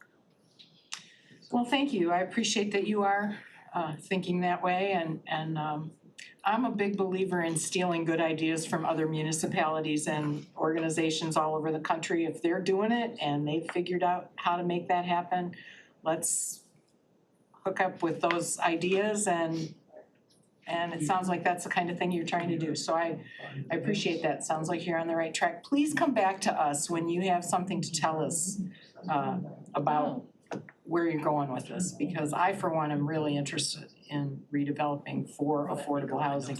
And I know some of my colleagues are actually more entrenched in the day-to-day with you guys of what's happening, and they're on committees with you, and I'm not on committees with some of you. So, but I think the whole board, like me, would like to see progress, 3 months, 6 months, whatever makes sense to come back to us. That's good, we will do that. Okay. I like to come around and brag, so yeah, I'll be there for you. Commissioner Powell. Are any of you over the home improvement program? Who is that? Yes. We are. Oh, it's both of Yes. you all. So y'all restructured the staffing and all of that? I've been working, yes, Thank there's you. restructuring, Thank you. still in works. Thank you. Yes, yes. That's all I'm gonna say. I'll talk to you offline later. Thank you, it was needed. All right. Anybody else got anything else for the Department of Health and Human Services? Is that your, no, is that what you're called? Health and Okay. Human Services. Sorry. Oh, yeah, Health and Human Services. Well, thank you for coming. Thank Really you. informative, interesting, positive. Thank you. Keeping us all healthy. All right, commissioners, we are gonna walk right into management and budget. Yep. No break. No break. Well, if you want a little snack or you gotta, you know, step out for a minute, Step please out, feel stand. free to do it. So, in advance. Get your bones creaking when I stand up. It's like my knees. My watch is telling me I gotta stand up. Folks go early next year. Why is that? These people, management budget. Management budget. I need This is your third time hearing from them. I need They've them at already like run full board, they 11 did a.m. finance first. We wanna encourage this department. These people, 11 a.m. This wonderful department, you know, we have to be alert for you. That's why I said we needed to provide food, so everybody could stay awake for all the Right, she did. presentations. That's Y'all are so exactly patient to why we- wait though, thank you. No problem. All of them. I need it. You should come. Yeah, you should come into the table. All right, welcome. All right, are we ready? Take the nice. I believe we're ready. Take the chair. All right. Kyle is different. Yours. I don't know. All right, good afternoon. I'm Kyle Jen. I'm the Director of Management and Budget. Usually I'm here before you talking about the $1 billion county budget, so I'm excited to be here talking about the smaller but still important $25 million budget for the department I oversee. I am joined today by my 3 division managers, Michael Olmeyer, who oversees the Equalization Division, Cheryl Johnson, who oversees Fiscal Services Division, Scott Guzzi, who oversees the Purchasing Division, and I want to introduce to you Paula Reyes, who joined us earlier this year as a chief in purchasing, working with Scott on some of the things you're going to hear about in terms of expanded outreach to improve the diversity of our supplier base and some other things. So more on that soon. So let's see. So we're gonna start by talking about our key performance indicators. I've highlighted at the top of the slide the 2 I think they're called community-based key performance indicators. These are sort of the headline indicators for the county as a whole. That we're most focused on. One is obviously, fiscal stewardship as measured by the AAA bond ratings. We talk a lot about, the things that we're doing in conjunction with you all, to maintain and increase our level of fiscal stewardship. So we won't talk a lot about that today. And second is the percentage of total bids that are awarded to minority, women, or disabled veteran-owned businesses. We are gonna talk a little bit about that today. And then our 5 headline KPIs at the department level. What's our structural budget surplus and shortfall? Again, something I talk to you about at every opportunity, so we won't spend time on it today. 2 is the number of audit findings identified in external audits. We're not gonna talk a lot about that today. We'll save that toward, when we are moving back into the audit season. And then the last 3 are really the 3 we're gonna focus on today. The third one is percentage of invoices paid within 30 days. We wanna make sure that we're a good customer, to the businesses who provide goods and services to us. And Cheryl's gonna talk a bit about that in a moment. The second one is percentage of total bids that are submitted by minority, women, and disabled veteran-owned businesses. Obviously, the procurement process is a pipeline, and we gotta make sure that people are getting into that pipeline. If we're going to have, an expanded number of bids that are awarded at the end of that pipeline. And then the third one that Michael's gonna talk about is a measure of assessment equity across all property classes within the county. So with that, I am going to stop talking and turn it over to Cheryl to talk about this first KPI. Good afternoon. Thank you for allowing us to discuss this. I am in charge of fiscal services, which includes budget, staff that you've been sitting with for all week. By the way, they have been great. They've answered for us, they've sat here through all of this, so. I don't know how they're doing it without getting up ever. I also oversee reimbursement, which is the staff that works with the court system for reimbursement. They work out of the court building and just the other general fiscal type things that you think about, accounts payable, reporting, things like that. So those are all under my purview. The KPI that we're focusing on is the number of invoices paid within 30 days. One of the reasons this is one of our KPIs is historically in the old PeopleSoft system, things were done manually, they were done with paper. You'd sign off on an invoice and you weren't really sure what happened to it after that, you just knew you signed it. So the really cool part about Workday is you can see where it is at any point in time. And the workflow is all digitized. You can see the invoice. So when a staff member puts an invoice in, you can see when they put it in. You can see if it was put back, if there were comments on it by people who are looking at it as far as cost center managers. You can see when the check was cut. You can see all of this data just by going into Workday and looking at your invoice.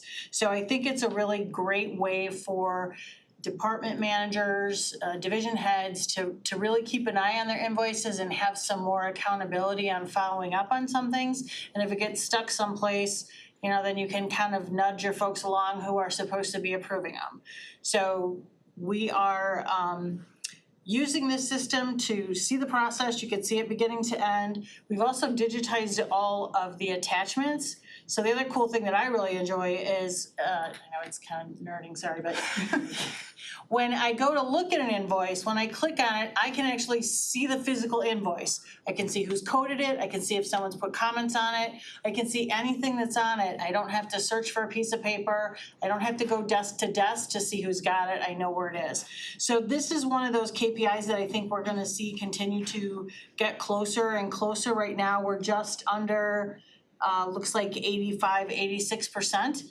And I think we're just gonna continue to see this grow. I don't think that we're ever gonna be at 100% because obviously there's gonna be invoices that we get, we have questions about, we're not sure what's going on with them, stuff gets lost in the mail, things like that. But this is gonna be a really good KPI for us to look at.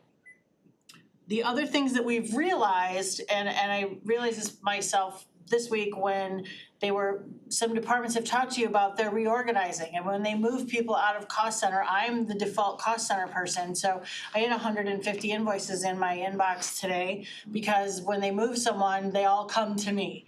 So one of the things that we're gonna do is, reach out to departments once a year and say, hey, are these still the people you want approving these division invoices? And making sure that we're accountable to who's approving invoices and how they're getting through the system, making sure that our audit trails are still really clean. And the other things that we can see are when I get an invoice, I had an invoice today for Workday. I'm able to go in, look at the workday contract, yep, this is the invoice I'm supposed to be paying, this is when I'm supposed to be paying it, make my own notes of what's going on, so I have access to all that information, I'm not just blindly approving things and hoping they're correct. So those are the things that we are doing in fiscal. It's not the really cool stuff, we're not saving people, but we are improving the processes and really making sure that we keep the reputation of the county and paying invoices in line. All right, thank you, Cheryl. Next, we'll turn to purchasing with Scott and Paula. Okay, I think the one that we have on the slide is the number of folks that are submitting bids, you know, for our bids. But why we went to there is because our community one, the amount of the award is what we want to improve. And to get there, we need to work on this piece here. And we never had a lot of data. We never tracked minority owned or anything like that or spent. So through some of the workday functions and some of the stuff with Mitten, we're able to do that now. So what we want to do is increase the amount of the award. We did a rough, what do you want to call it? A rough estimate of what we had, and we were like, it came up at 4% out of $130 million that, you know, goes through us on an annual basis. But the issue was probably 80% of the suppliers we were paying, we had no idea what they're classified as. We don't know who they are. So that number we know is false. So what we have to do is we need to find that out. So besides these initiatives here that we're showing to bring in more to submit bids, at the same time, we're actually contacting all our suppliers to find out what classifications they classify themselves. So we're going through about 1,000 of them right now, and it's a manual process. It's sometimes we get a hang up on the phone, things like that, but it's going to be a slow process. And once we do that, we'll have a very true number with it. And the other side, to help out, we have done these supplier reach outs quite often. We've gone to them, but this time for the next couple years, we want to create them. So we work with Harry Weaver, and we're going to work with Planning and Economic Development to put together some plans where we're all together. And how do we do business with Oakland County? How do you possibly you may need an SBA loan to meet some of our demands. How can I help you with insurance? What are your hangups? So, it's a long process. Data is important, and it's taking us a long time to put that together. But in Workday, we have built some a model that we now can pull all that information out. We just have to fill in those data slots. So next year when we come to you, those numbers will change, and we'll have a better idea, a true picture of where we're at.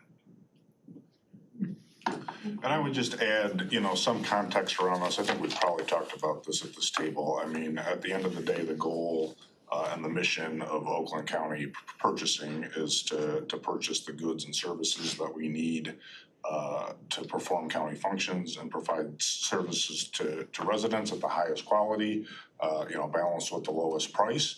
Under the constitutional amendment that was adopted a number of years ago, we can't grant preference to any of these categories. So, this is about outreach and education, both to, encourage the growth of these kinds of smaller businesses in the county and, purchasing overall. The more people you have that are submitting bids, the more competition it creates and leads to, a higher quality and more cost-effective product. So that's really our overarching approach here, and you can see some of the events that the purchasing team has already attended at the top of this slide, and then some of the things they're planning for the upcoming year in terms of events that will take a more active role in leading and hosting. So just wanted to add that context. All right, and then last but not least, Michael's gonna talk about a slide that has a lot of math behind it. We're gonna try to keep the math as basic as possible today. He's always happy to come back and dive into the numbers more, but I'll let him take it from there. Okay, and again, thank you for having me this afternoon. Met you all yesterday and appreciate being invited back. And I do have Amanda Marshall from our team here. She's chief in charge of real property valuation, which is one of our huge groups, a huge responsibility. So it's my pleasure for her to meet you, I think for the first time since I've taken over in Oakland County Equalization. Great team we have there too, I have to add. So I'm just going to give you kind of an elevator ride approach to this statistic. And it is one of our key performance indicators because it's a measurement that a lot of assessors are looking at. It's a measurement that's been improved over the last 10 years in Oakland County and in a lot of parts of the state. On the left side, you can read what it is. It's a vertical equity that's measured, and a PRD above 1 basically means that your lower value, it measures, you all know that assessed values in Michigan are 50% of true cash. And that's for all properties, for all classes, residential, commercial, industrial. What the price related differential does is it weights all those different assessments in a class of properties, higher value properties and lower value properties. What this does is it weights those in that class properties. And for this example, residential properties, because you have a lot of sales of residential than you do commercial, industrial. When you weight those, you'll get usually, what you want is a perfect 1 because that shows the low value properties, the high value properties are being valued the same. They're being valued equally. They're both being valued proportionally. And as we wrote down here, the industry standard, if you want to call it industry standard, the International Association of Assessing Officers recognizes that in years you're going to have maybe not perfect sales out there. So there is going to be some differential out there. But the closer you get to 1, the better relationship you have between the higher value homes and the lower value homes. But they recognize if you're between 0.98 and 1.03, that's pretty good range. Outside of 10 years ago, a lot of communities throughout the state of Michigan were like 1.3. That's because we didn't have things like assessors really going out and looking at properties like they should. They didn't really have a lot of due diligence going on, and we didn't have state audit controls. We went through 2 audits, and communities like Oakland County have really strengthened education and training and a lot more due diligence on our side. So now when we went through 2 audits, and we all went through an audit recently, as we mentioned last year when I was here, we all performed exceptionally well and passed all of our audits here in Oakland County for all the communities that we contract with. That's not true in all the communities throughout the state. Some of the ones are being watched and redone by the state and through outside contracts. So ours went 1.35 to down to this exceptional range. This PRD, if you defined it on the second bullet, basically if you get over 1, what that means is lower value homes are paying the lion's share of taxes because they're overassessed compared to higher value homes. When you're looking at a PRD less than 1, then you would say the higher value homes would be paying the lion's share. Okay, that's what it basically means in simple terms. So that's why a lot of times you would have a PRD greater than 1. There's a lot of reasons for that though. In our area, sometimes you have greater than 1 because a lot of people do improvements to homes in older communities and don't tell us about it. And we don't ever find out about it. So when you're looking at this acceptability range, you have to look at a trend. And if you have a trend of 1.05, that's acceptable if that's what the makeup of that community is. Because we may never find out basements are finished, the decks are done, there's patios in the back, or in some communities, they have a lot of residential single-family homes that are rental properties. And those properties are going to be repeatedly improved, and we don't know about it because we don't force ourselves to own properties. So those ratios are always going to be higher, which means they're going to have a lot higher ratios in that weighting process, which means that is an acceptable range in that area. It doesn't mean that there's a bias in there. So what we did is we laid out all of these properties for what 2023 was for each one of these. And they all are within the acceptable range, except for 3 of them. I looked at each one of these for 2023. If you looked at Orchard Lake, it's at 0.97, but there was one sale for this study that sold for 2,900,000. If you took that out, that comes in at right at 1.0. For City of Sylvan Lake, it's at 1.04, but there was one sale that was required to be in our study because it was arm's length, but it sold for 750,000. And the same thing happened in Royal Oak Township. That was an appraisal study because they don't have a lot of sales. And that's just gonna be a normal thing because if you don't have a lot of sales, you have to do something other than a normal sales study. So that may be the norm for there. But we are doing things to continue to improve the quality of assessment services we do. So we may find that that we see over time, maybe there's a little tempering of some of these statistics. But compared to what we were over 10 years ago, these have come in a lot tighter in that distribution than they used to be.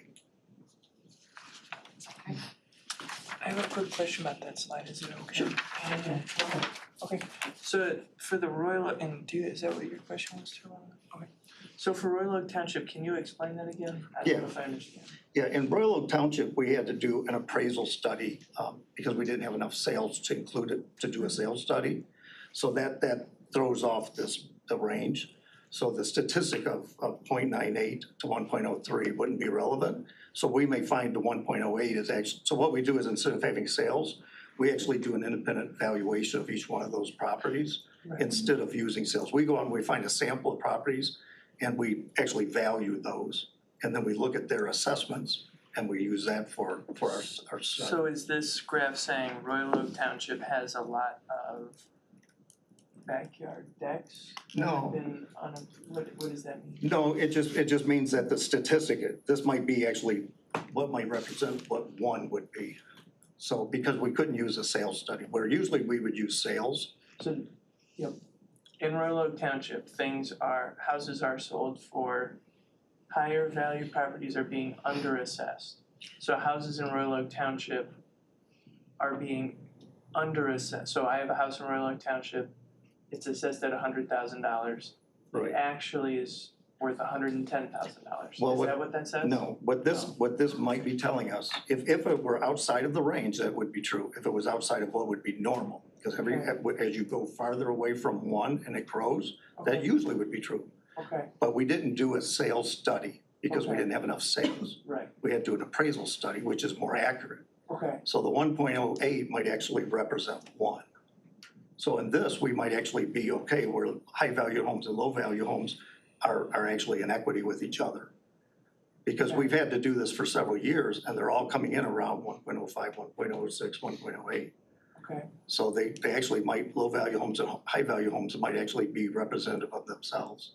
So that maybe Royal Oak Township, every house is worth $100,000.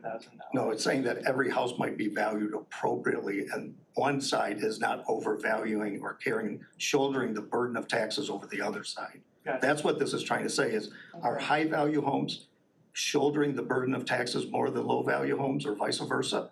Well, if the 1.08 or 1.06 is the right number, then neither is. Everybody's paying their fair share of taxes. Okay. Now, if this had been a sales study, then it goes to what you were concluding. Okay. But this is an appraisal study, which is more accurate for that community. Okay. So what I'm saying is, this might be the right trend, we just have to study it further.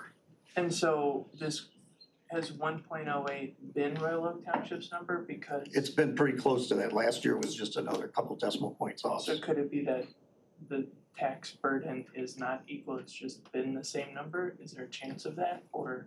We just have to study it more. I mean, we have to keep doing appraisal studies and keep increasing quality of what we're doing down there and just keep doing the same thing we're doing. We're making improvements on what we're doing and we're doing appraisal studies because we don't have enough sales. Okay. So I think we have to keep doing both and find out what is that right range of numbers for it.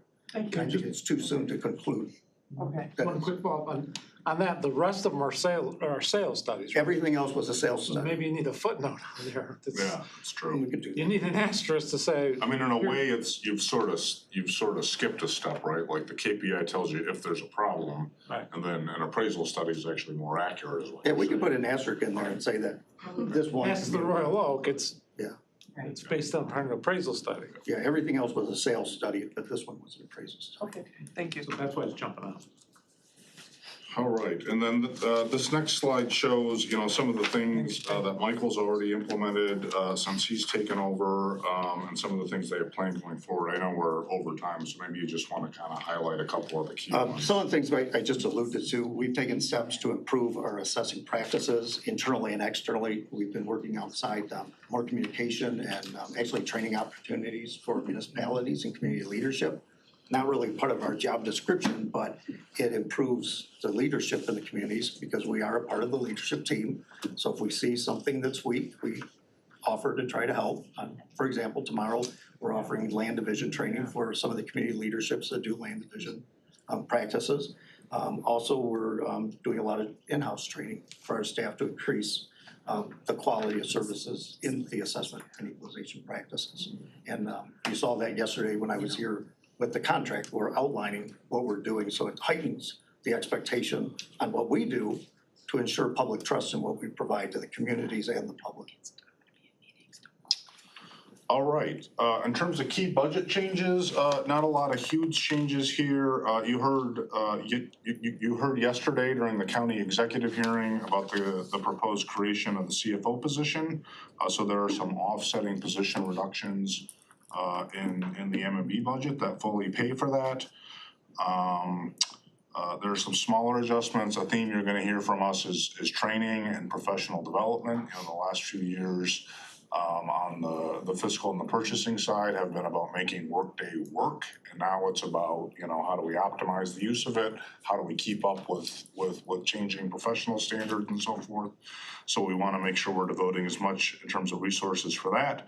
And then something that started a couple of years ago, you know, is expanding use of cooperative purchasing agreements where local governments, you know, in the county and actually outside the county can access our contracts. So it's a win-win for them, you know, it saves them time to not have to go through their own process. It's a win for us because actually the company, you know, pays us a 1.5% charge, 0.5% you know, for our trouble of setting these up. So that revenue continues to grow and help offset some of the costs of running the purchasing division. Our major initiatives for the upcoming year, you've already heard about a number of them, so I won't go through this bullet by bullet. You know, one thing for fiscal services, you know, we produced a budget book in the new system. Our goal for next year is to streamline you know, the size of that book and try to make it a little more user-friendly. The purchasing division, we talked about their efforts around supplier diversity. We're also working, and Paula has been invaluable on this in terms of updating our purchasing policy and the procedures that go with it, both because you know, standards have changed. We want to reflect our diversity and sustainability goals. So I would expect that later this year, we will bring you a proposal in terms of revisions to that policy. So that's sort of a preview of coming attractions. And then Michael has talked about things, you know, that we're moving forward on the equalization division. He's done a great job of expanding our communication and outreach with all the localities in the county, both, you know, the ones that contract with us for assessing and the ones that have their own assessing department. So he convenes a quarterly meeting that brings together all the assessors and other local leaders that are involved in the property tax process to make sure that everyone's sharing information and best practices. So he'll continue to build on that. And then the last slide, you know, we've talked a lot about Workday over the last few years. And you have approved a substantial amount of funding to get that project over the line. I'm not gonna go through this line by line in the interest of time, but we've tried to quantify some of the early wins in terms of things, that are already streamlined, as Cheryl talked about, in terms of having access to everything electronically. Over the last, what are we at now? A year and 3. 15 months, that the system has been live on the financial side. So you can review those at your pleasure, and then, we're continuing to drive forward.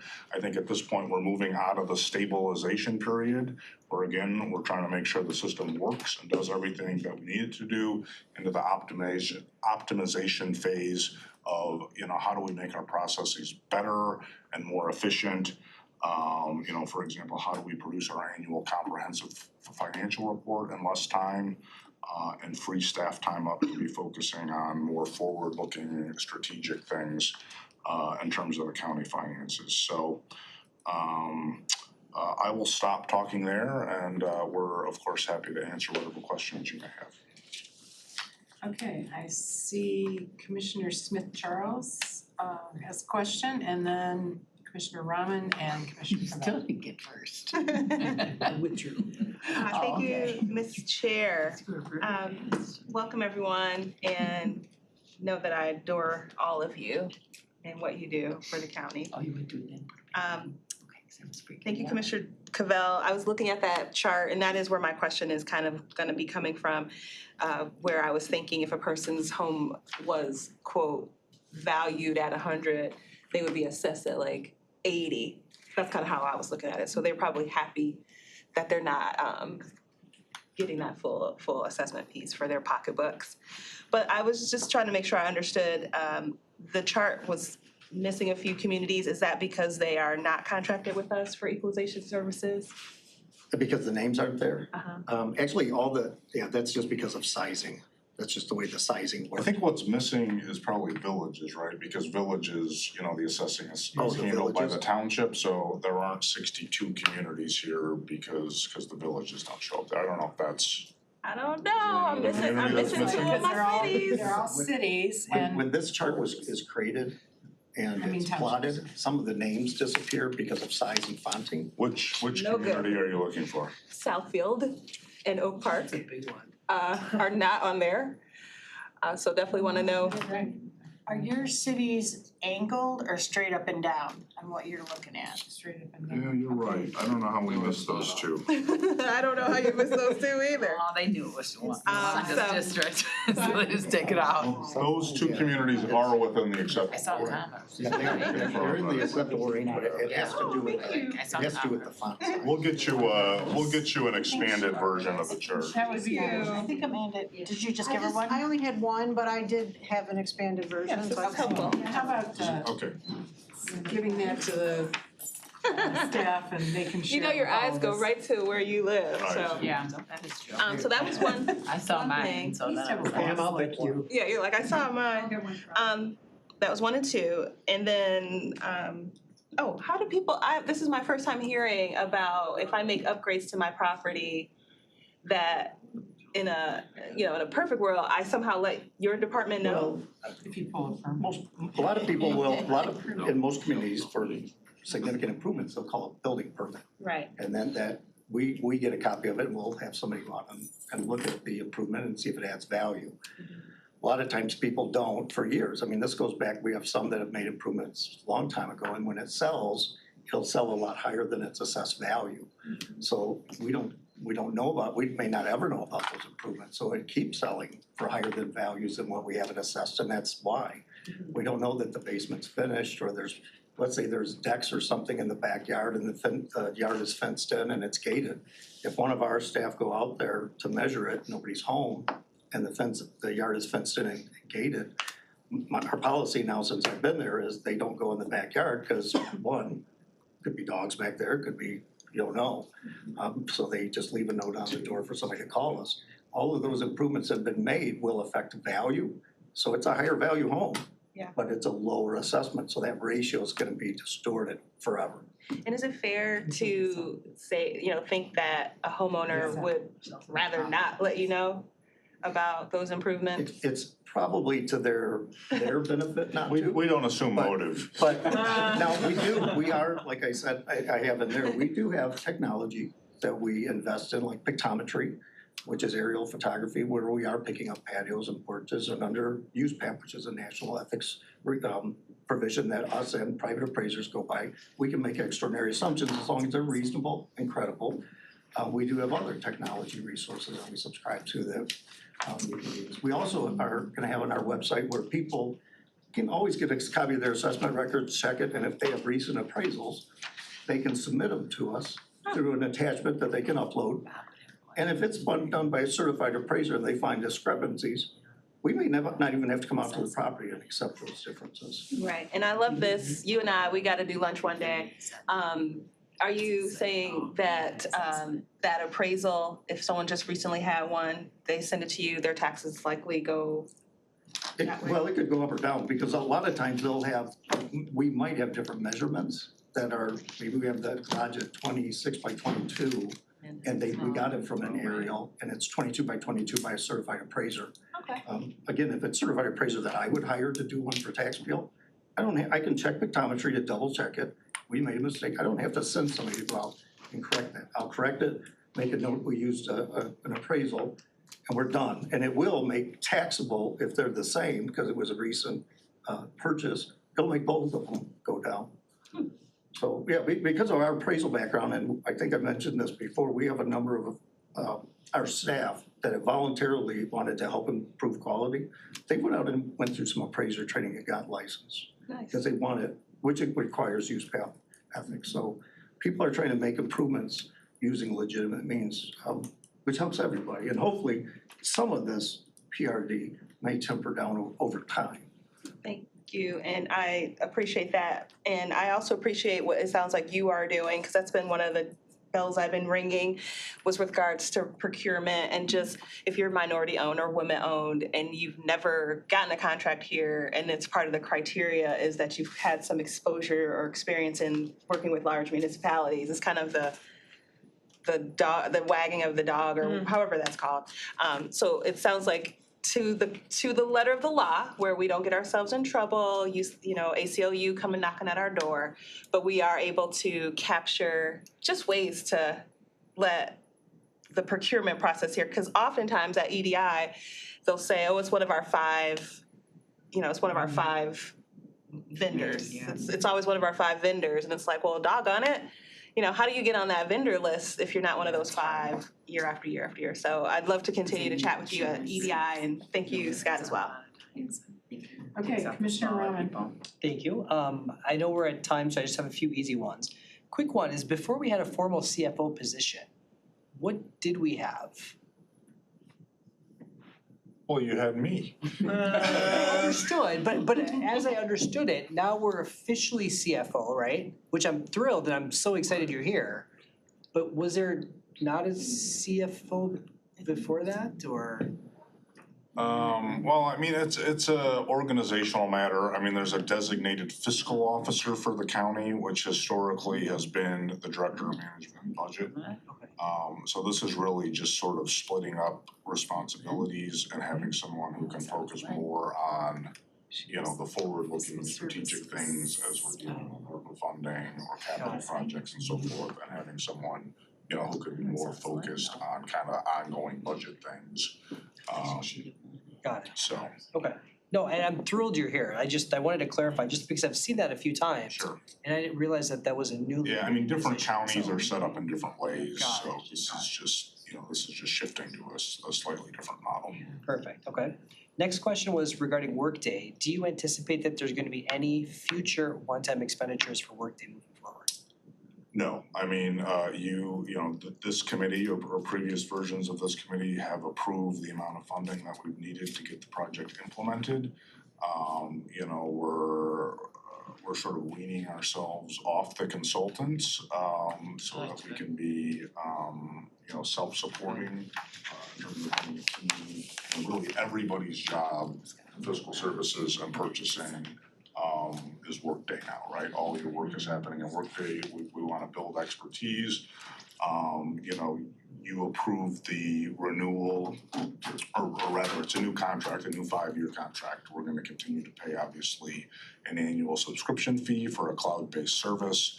There will be upgrades over time, that will enhance the functionality. There will be features we add, to meet our needs. So outside of what's been approved, the only thing that would be a new expenditure would be if there's a new module that we wanna add because we think it brings a more efficient or effective business process. And those would get vetted, the same way that any other, IT software enhancement would get vetted and come back before this committee for the funding. I just wanna add one thing just for a point of clarification, cause I found it interesting, is it wasn't just Workday that was a standalone software that was purchased.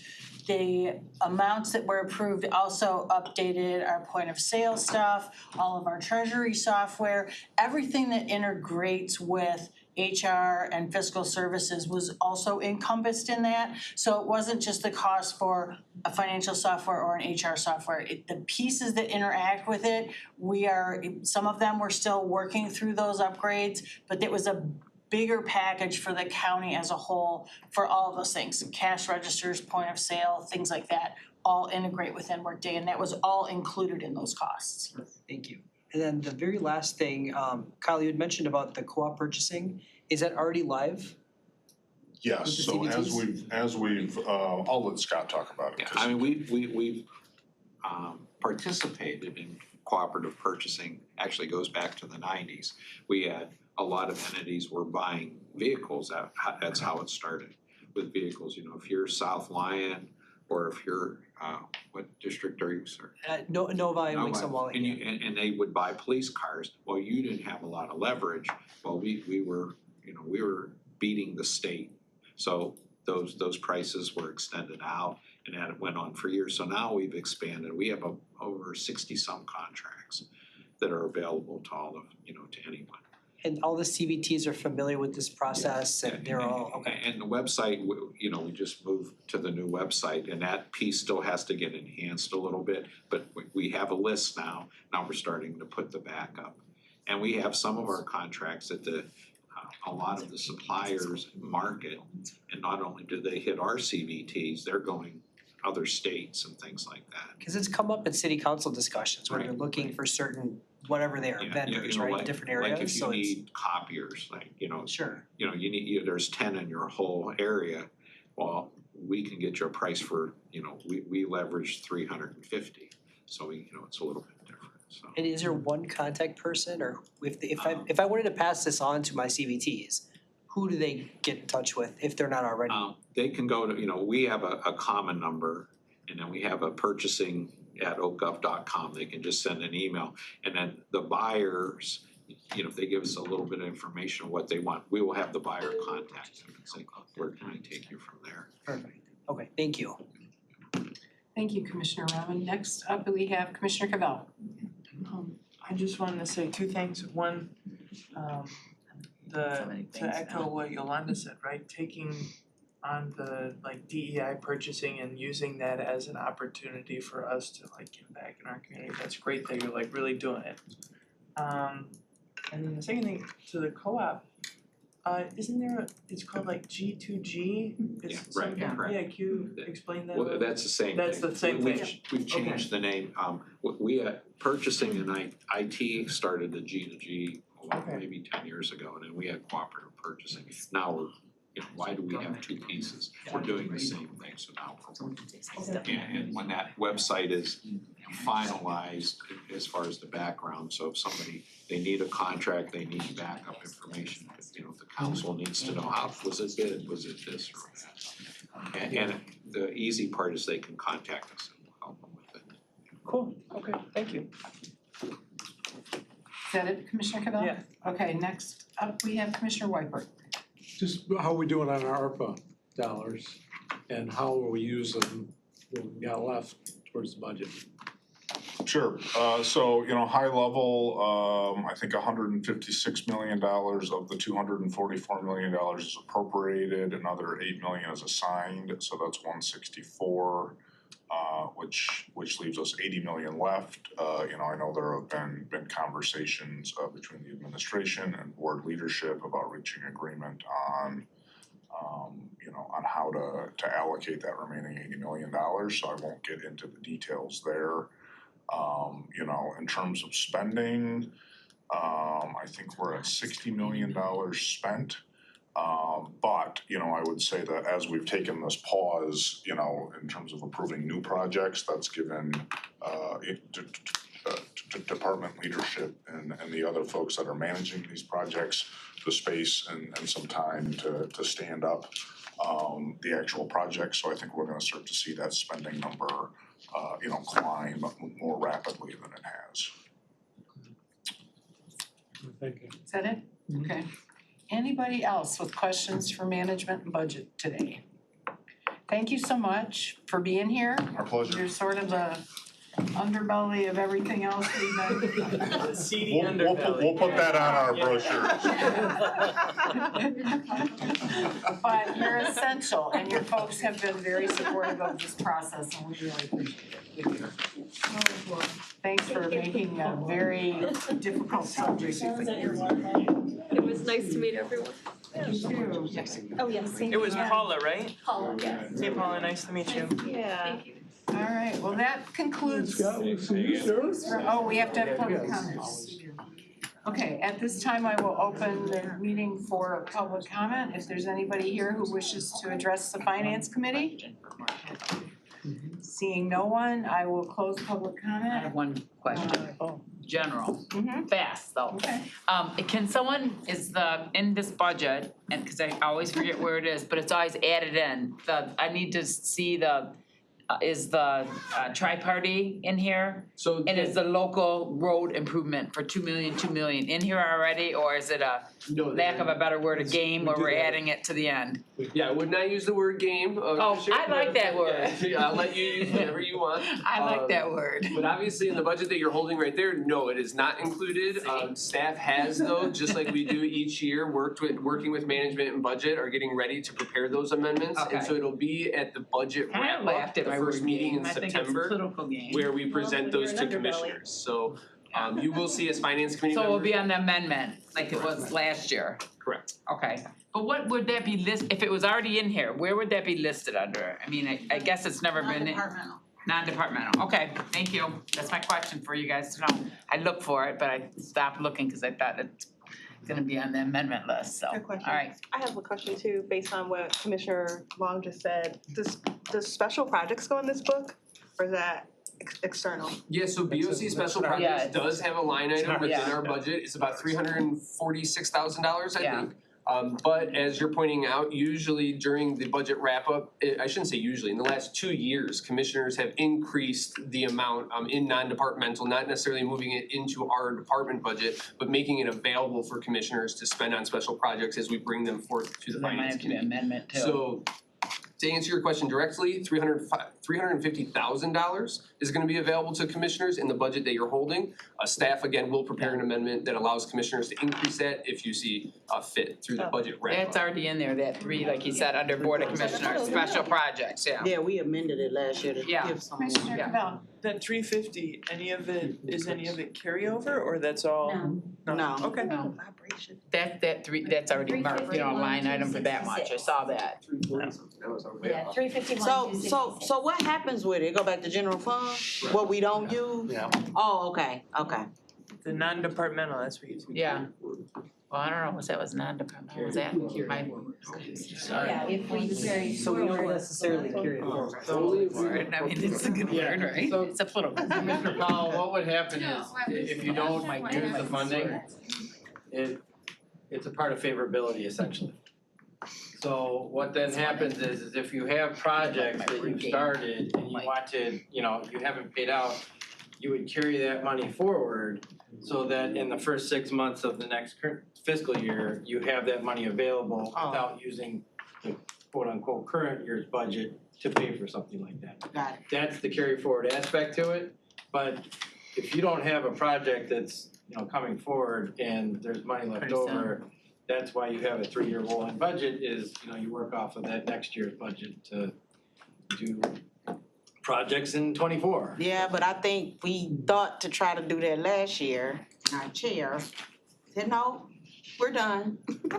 We're just going, y'all can just do it next project. Because Commissioner Powell, I do wanna clarify what Michael was just talking about, is that 350,000, the amount that you increased it to, if we do not spend that, does go back into the general fund, that does not come back to the BOC budget. Clawback. Right. And so that's something, if you remember last year, it was increased quite significantly, we had access to 1.3 million, I think we only spent about 700,000, the rest of that went split up, the 350 that was in the BOC budget could be used as a carry forward, but the rest of the money would go back into the general fund. Okay, and we didn't carry nothing, she Yeah. said just wait. Right, and It was that- fine, I get all my projects, it don't matter. administration took over some of the projects. So, I think, Oh, I don't yeah, and wanna speak ARPA for did, Kyle, ARPA, but we what you're seeing in switched front of you Yeah, is cause what the I have not county adjourned the executive meeting yet. Okay, I'm sorry. I have not adjourned the meeting yet, we have just questions, so. That's good. Okay, anybody, did your question get answered? Yep. Okay, anybody else? All right, that being said, I'm gonna adjourn this meeting. It's not a game, it's not a game. Yo.